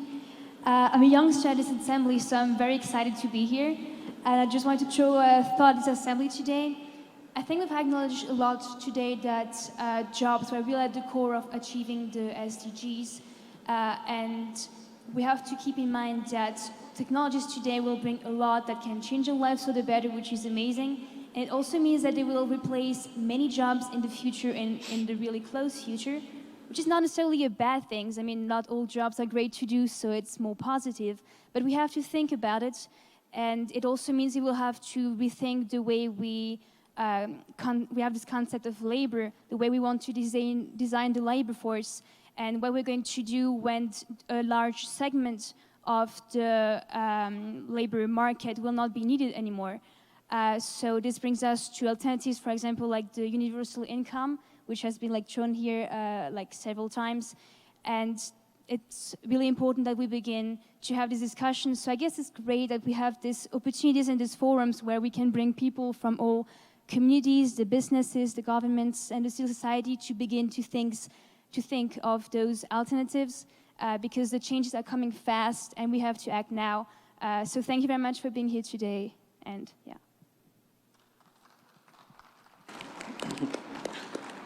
Thank you.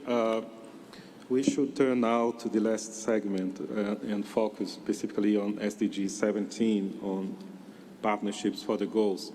But what I'd like to suggest is that we could take some final comments from the audience and then we'll turn to the rapporteur, because I think all of us will want to listen to more systematic appraisal of the session and think about the way forward. I think that we still need to hear from the audience, those who have been inscribed, and then we'll move to the rapporteur immediately.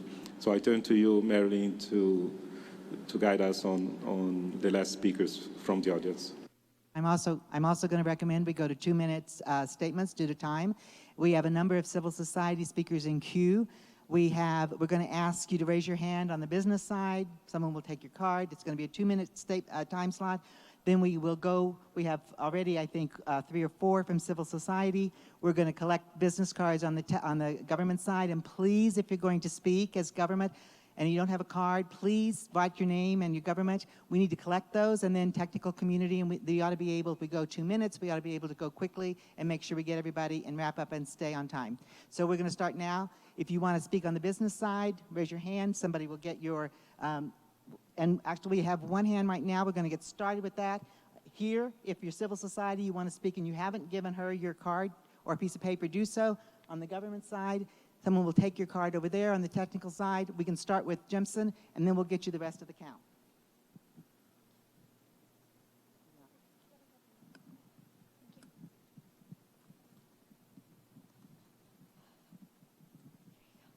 Thank you very much. This is a good moderator. Again, my name is Jameson Olufuye, Chair of AFICTA. Well, talking about partnership, I think this is the core of the matter. At the international community, it has been clearly established that internationally there is support for SDG. Now, this decision needs to be made at the national level. It is very important. There are 3 decision options.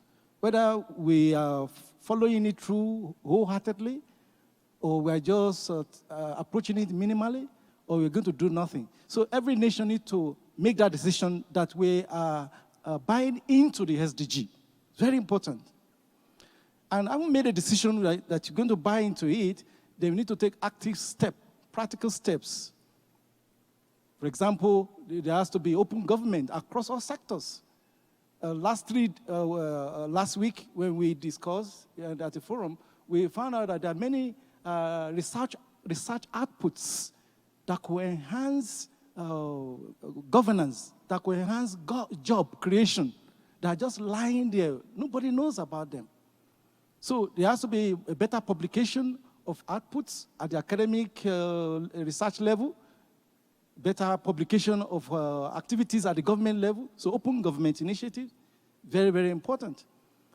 And we need to drive the message home at the sub-national level. And I'm happy to say again that Nigeria started this first sub-national IGF. It's in the 2nd edition. At the local level, that is a regional sub-national level, you have all stakeholders coming together, addressing local issues.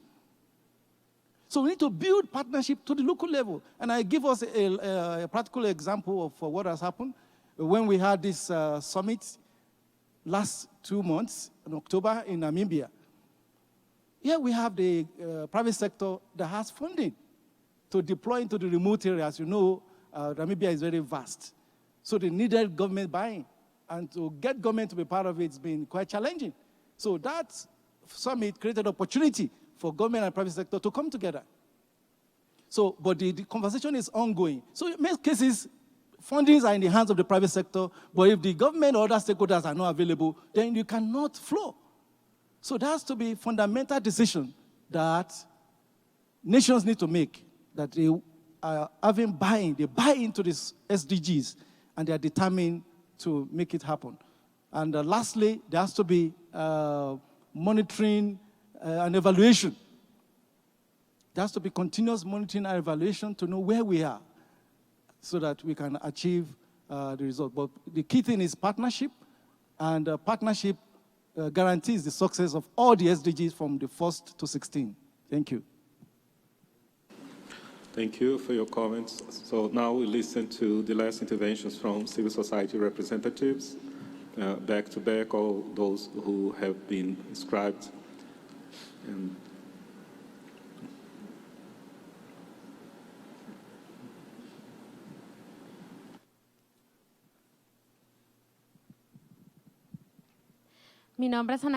My name is Ana Karen Gonzalez.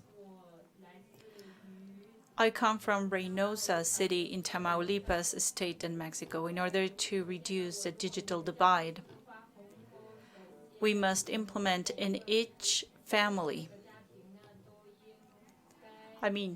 train each family. I'm sorry, I'll say again. Each family needs to instill the values of the internet, because the internet impacts your mindset, your society, and your pocket. And not many people have the skills. Parents do not have the skill. And many people do not have the skills to implement the use of internet and teach their children how to use the internet.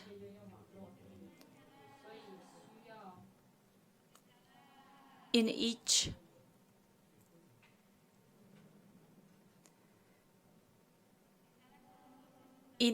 neighborhood,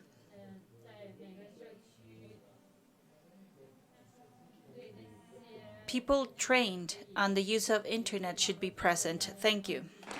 Gracias por su intervención. Thank you very much for your intervention. So we'll take the last statement from civil society, we'll move to government, to technical, and then we wrap up and listen to the rapporteur. Please, you have the floor, sir. All right, thank you. I just wanted to raise a concern. This is a UN-organized event, and I'm afraid that there are still so many or too many countries around the world who are UN members and who are too much isolated from these processes. So I would like to call on the organizers to put a mechanism in place so that each country can be called upon to talk to these issues we are discussing here, if not to be accountable, because the Sustainable Development Goals are a UN-adopted document. So they are supposed to be accountable to that, I believe.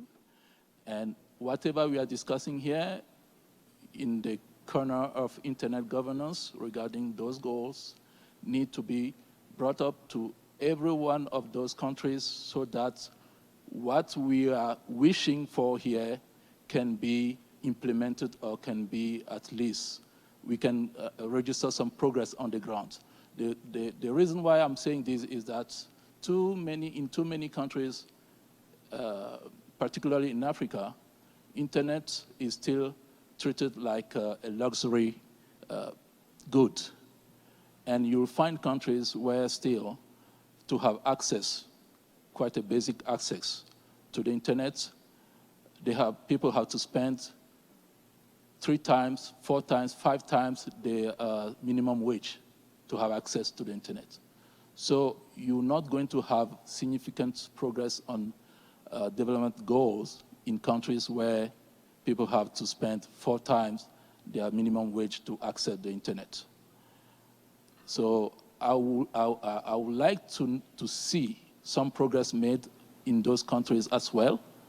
So I'm calling on the UN to put a mechanism, a follow-up mechanism in place so that those countries can be called upon to speak to these issues.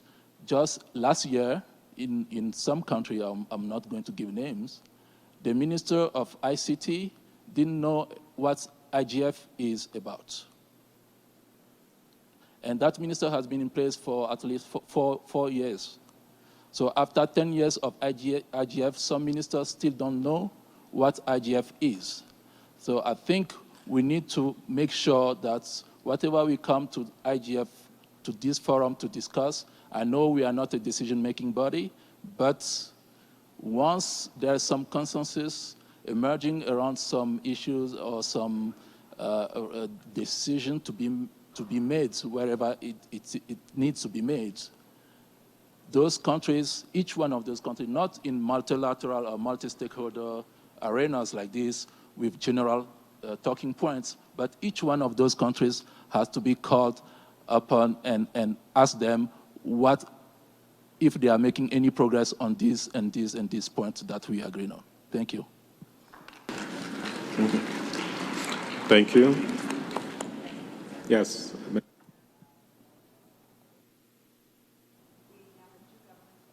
Speak for 1 minute each. Earlier, they didn't respond to my invitation, but we persuaded them, right? Then we have a technical community speaker for 2 minutes, and we have one final civil society limited to 2 minutes, and then we're done. Yes, my name is Wisdom Donko. Quickly, to add up to my brother from Nigeria, I just want to give a case of Ghana. Within the telecom sector, you know, their concentration mostly is based within the urban cities. Now, forgetting that we have the rural areas. So what the government of Ghana did was to actually lay the fiber infrastructure across the whole country, connecting all government agencies and then inviting the government business to come on board. So we have been able to achieve that successfully. Now the business areas, the business sector, the telcos are now willing to extend internet, broadband, and all the services to the rural communities. So I think infrastructure is very important. With infrastructure, we can also we also solve the employment issues. We also solve the inequality issues and all that. So we need infrastructure as well. Thank you. According to the list that was established by Marilyn, we turn to the other speakers. Please, go ahead.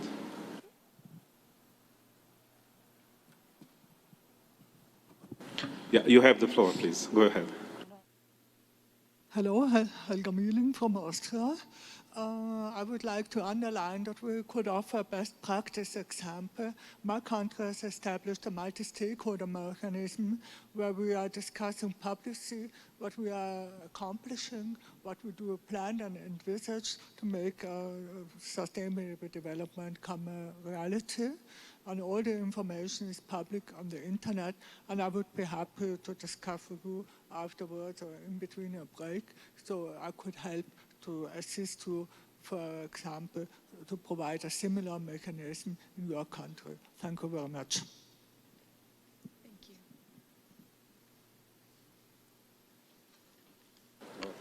Are we going to technical community? Thank you.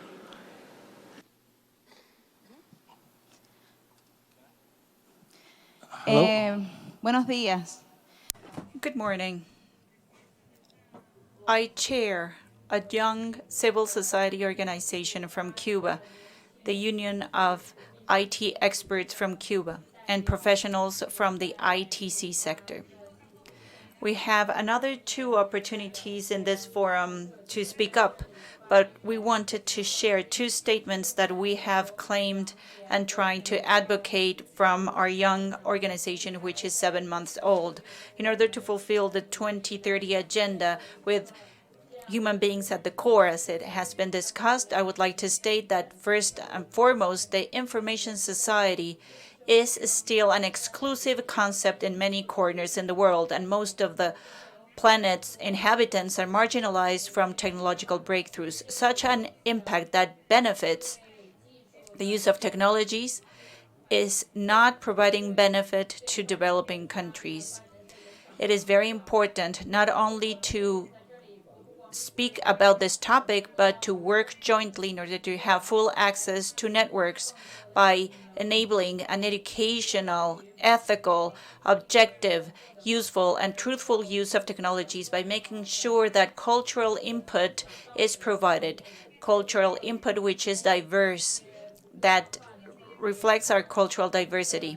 We must eliminate all the roadblocks that developing countries face in order to adopt new technologies. Therefore, it is important to act upon and discuss technological transfer-related topics, and for that purpose, it is very important to advance international cooperation from our organization. These are the areas that we cover. Secondly, we want to reaffirm, as a civil society organization, paragraph 48 of the Geneva Principles. describing the international management of the internet should be a multilateral one, should be transparent and democratic, and to have the full participation of governments, the private sector, civil society, and international organizations. In this process, we must guarantee the equitable allocation of resources to enable access of every single one to it, and to guarantee a safe and stable use of the internet, and to consider as well multilingualism. In this respect, we would like to ask support, and this is what we advocate for from our organization, by creating groups and networks that propose best practices and best policies. Thank you very much. Yes, thank you. Thank you. I'm Patrick Ho, come from China. I would like to speak on behalf of the users of the internet, because the users represent the largest partnership group for the SDG 17, probably for now and for the future. The ICT ushered us into the virtual space technology. In the physical space, we have regulations and social mores, but in the virtual space, we're still exploring of the different ways that we can govern it. So there's very little consensus in the virtual space. Instead, there are a multitude of views of how the internet should be governed, reflecting our world's great diversity of culture, tradition, religion, and moralities.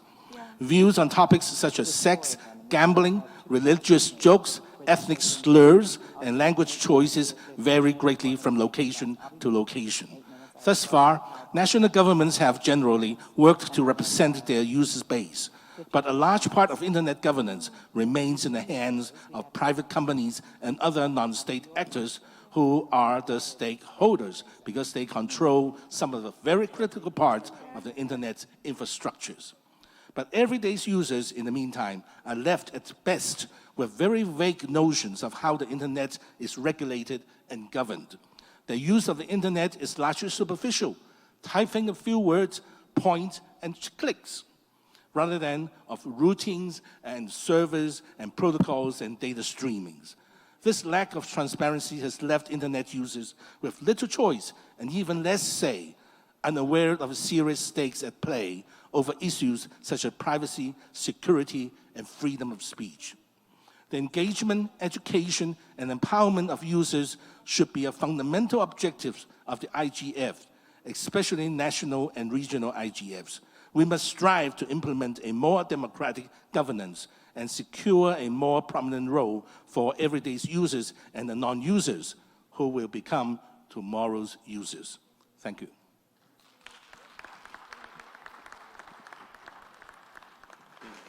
I think we are finished with that. We want to thank everyone for their comments and their interventions. And this time we're going to be handing it over to David, who will do the amazing job of summarizing all of that for us. Thank you. Okay, well, I'll try. I can't cover everything, but I'll try to cover many of the issues that were raised. I won't recap the opening discussions, but focus on what was said in the open sessions. But I'll begin with just a recapitulation of the purpose of the session. The aim of the session was to assess the role of internet governance in the SDGs and the 2030 Agenda for Sustainable Development, which is, of course, broader. And I think one of the questions that raised, which was evident in the discussion, was whether we were talking about internet governance or whether we were talking about the internet in relation to sustainable development. On the whole, I'd say that the discussion brought together two very complex issues which have long histories and which have not always been linked closely together in the minds of the participants in either. It's an important task to bring them together in order to maximize success in both, to enable the ICT sector, the internet, to make its maximum contribution to sustainable development, but also actually to build sustainable development within the way we move forward as an information society. Peter Major reminded us that the core theme of the World Summit was, in fact, this integration between the information society and the development agenda. And that also came up in the introductory comments from the Assistant Secretary General of DESA, who talked about the state of play, the challenges that are faced in the UN systems and amongst its partners in achieving the SDGs, ensuring that no one's left behind. So, a lot of discussion on two areas around ICTs in particular, achieving universal access as a part of achieving the SDGs as a whole, not just as the specific SDG target 9C, which refers to it, and secondly, integrating digital technology into the implementation of development, the integration word being really important there. Also reiterated by a number of speakers was the notion that ICT is a tool, not an end. That, of course, is referenced directly in the WSIS Geneva Declaration. And the corollary of that is that human beings are at the core of development. So the development challenges we face are very considerable, but at the heart of them are people. A people-centered, inclusive, and development-oriented information society, again, is the starting phrase of the World Summit Geneva Declaration. So the development challenges are very considerable. They include a very wide range of things in those 17 SDGs. One other point I'd make about this, I think that was emphasized by one speaker, was context. One speaker, perhaps several speakers, was context. That if we are looking at development challenges, we need to look at them in the terms of the individual countries and not just see one kind of large mass of development, either a mass of developing countries or a set of particular issues. But we need to look at the specifics of the particular country concerned and the particular sector in that country. So turning to specific issues, actually not much was said about individual SDGs.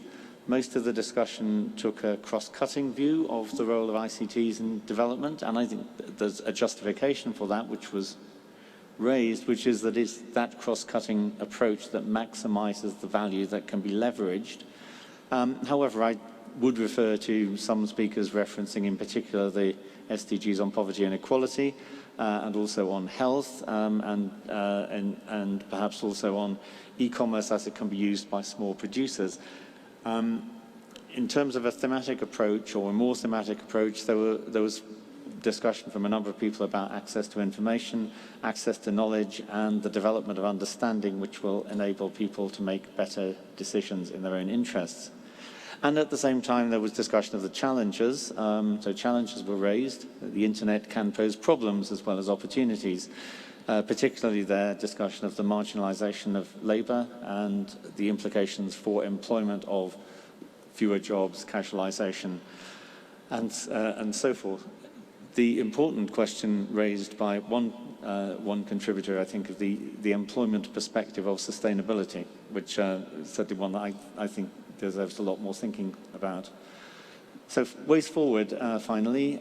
So obviously access is of fundamental importance. There was a lot of discussion of that in terms of connectivity, including references to marginalized areas and to broadband. There was also reference to other dimensions of access which are now routinely considered alongside connectivity, so affordability and content, including local content. There was less reference until very near the end to capabilities, which I thought was interesting because if this were a development community forum, there would be much, much more emphasis on the capabilities and skills of people to make use of the internet.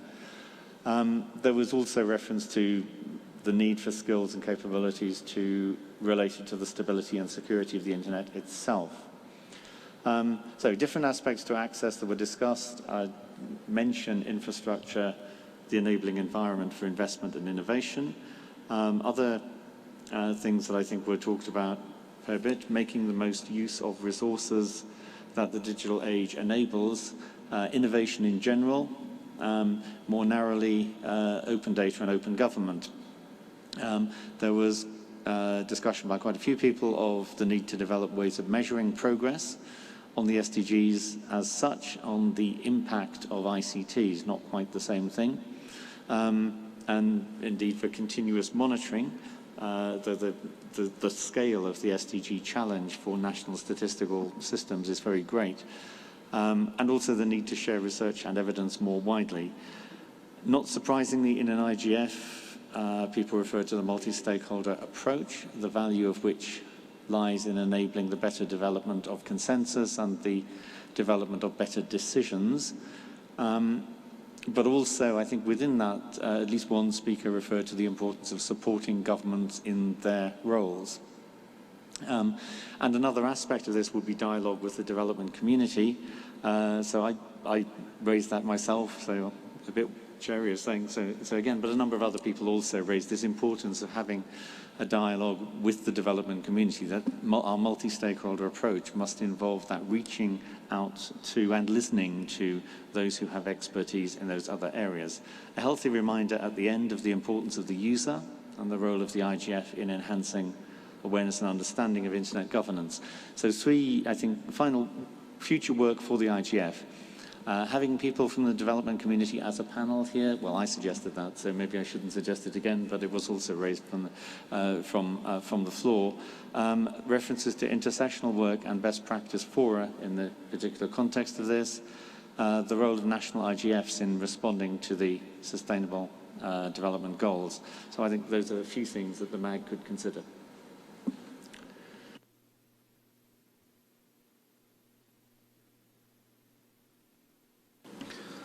Thank you. I'd like to also offer some final remarks. And after having listened to all those who took the floor and also to our rapporteur, I am totally convinced of the importance of the conversation we have just had on the synergies and the possible links between internet governance and sustainable development goals. However, my take on this is that since I anticipate this will be a permanent feature in IGF meetings in between now and in the horizon of the implementation of SDGs, I think it will be very important in future occasions to shape the discussions in a way that will allow us to have a conversation that will lead to some kind of, if I can use the word, tangible output, which is the language that was used by the working group on the IGF improvements, that made a very specific recommendation that the IGF meeting should seek to produce some tangible output that could be fed into other processes. And I think this is exactly what we need, because as David Salter was stating at the beginning, it's very important that those who are involved with the SDGs agenda, with the implementation of SDGs, they are made aware of the contribution that the IGF can make through truly multi-stakeholder discussion and investigation on so many aspects related to internet governance that can have an impact on what they are doing there. So I think it's very important that in future occasions, and I'd like to congratulate Marilyn Cade and Igor for the idea of having that, I think, seminal conversation, but it's important that in future occasions we shape our meetings in a way that we can produce some very concrete, or at least some ideas and recommendations and proposals for those who will be implemented. And those will be actually the countries that are represented here through the many stakeholders. So as one of the contributors have mentioned, that we should make sure that all the countries are also involved in this effort. In a way, they are through different mechanisms, through different participation. So I think it's mostly our task to make sure that we make that bridge between what we discuss here, between what are the conclusions and the richness of the debate we have here as a very concrete contribution to implementation of SDGs. I think the call for this has already been made in last year and by the adoption of the SDGs, and this year when the high-level panel made a specific call for the contribution coming from the science and technology sector, and certainly one very particular subsector would be related to ICTs and internet. I'm totally convinced of the value of the discussions that we hold in this forum can bring to the overall discussion on the SDGs. So with these words, I'd like to say I'm very glad with the discussion we have had and look forward to future developments with, if I can say, a more action-oriented or more focused approach that will enable us to reach that goal. Thank you. Thank you. I do want to echo the ambassador's comments, and really a big thank you to David for an excellent summary. There was a lot of good information shared, good contribution to the open consultation process that we will take forward. I just want to sort of go back to some of the discussion that we had just for a very brief moment here. You know, when we look at the improving the human condition through SDGs enabled by ICTs, and we did hear some of this come through some of our speakers on the setting the stage, if you will, session, as well as through many of the interventions that we heard. We must not overlook the ethical development and use of ICTs, especially in the era of such rapid technological growth and such unimaginable data capture. So I think it's sort of a common underrunning theme that we do hear in many of the topics and the challenges that we're addressing, but just to sort of add that into part of our conversations moving forward. Thank you.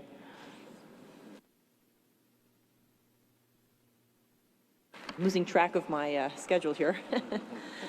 So at this point, we'd like to move to our closing comment by our host country chair. Victor, please. Thank you. Thank you so much. Y muchas gracias a todos ustedes. And thank you all very much for your active participation. It's always a privilege to listen to different voices and opinions. Our position is truly one of strengthening the conversation. We see many points of agreement, many points of debate, and this shows that this forum complies with the objective that was set for it. We all know from our different trenches, countries, positions, our current responsibilities of the differences that we face, social, economic, gender differences, as well as others. I think the important thing is to see how we can work together and to generate improvement and forward movement on the SDGs. I think also that by fostering these goals, we have to be very careful to control that the internet is not a platform for generating vulnerabilities for society. When we have increasing issues of cybersecurity, we have to be very careful that this platform cares for that as well. I think that economic and social development are core issues, but at the same time, I would like to put on the table the need to work together to curb and control the potential for social damages. I'd like to recognize the participation of a fellow Mexican who shares some of my concerns with perhaps not such technical jargon as the government, industry, technical sectors. This is an opinion that's very developed and well studied based on many of the reports that we all have access to. At the end of the day, however, the objective, the concern is the same, to have this platform for development of the community, for social and economic development of our communities. And within this, to foster the Sustainable Development Goals. And with this, I would thank you once again for taking the time to be with us today. I wish you very good work and debates and the most fruitful of results in our upcoming works. Thank you.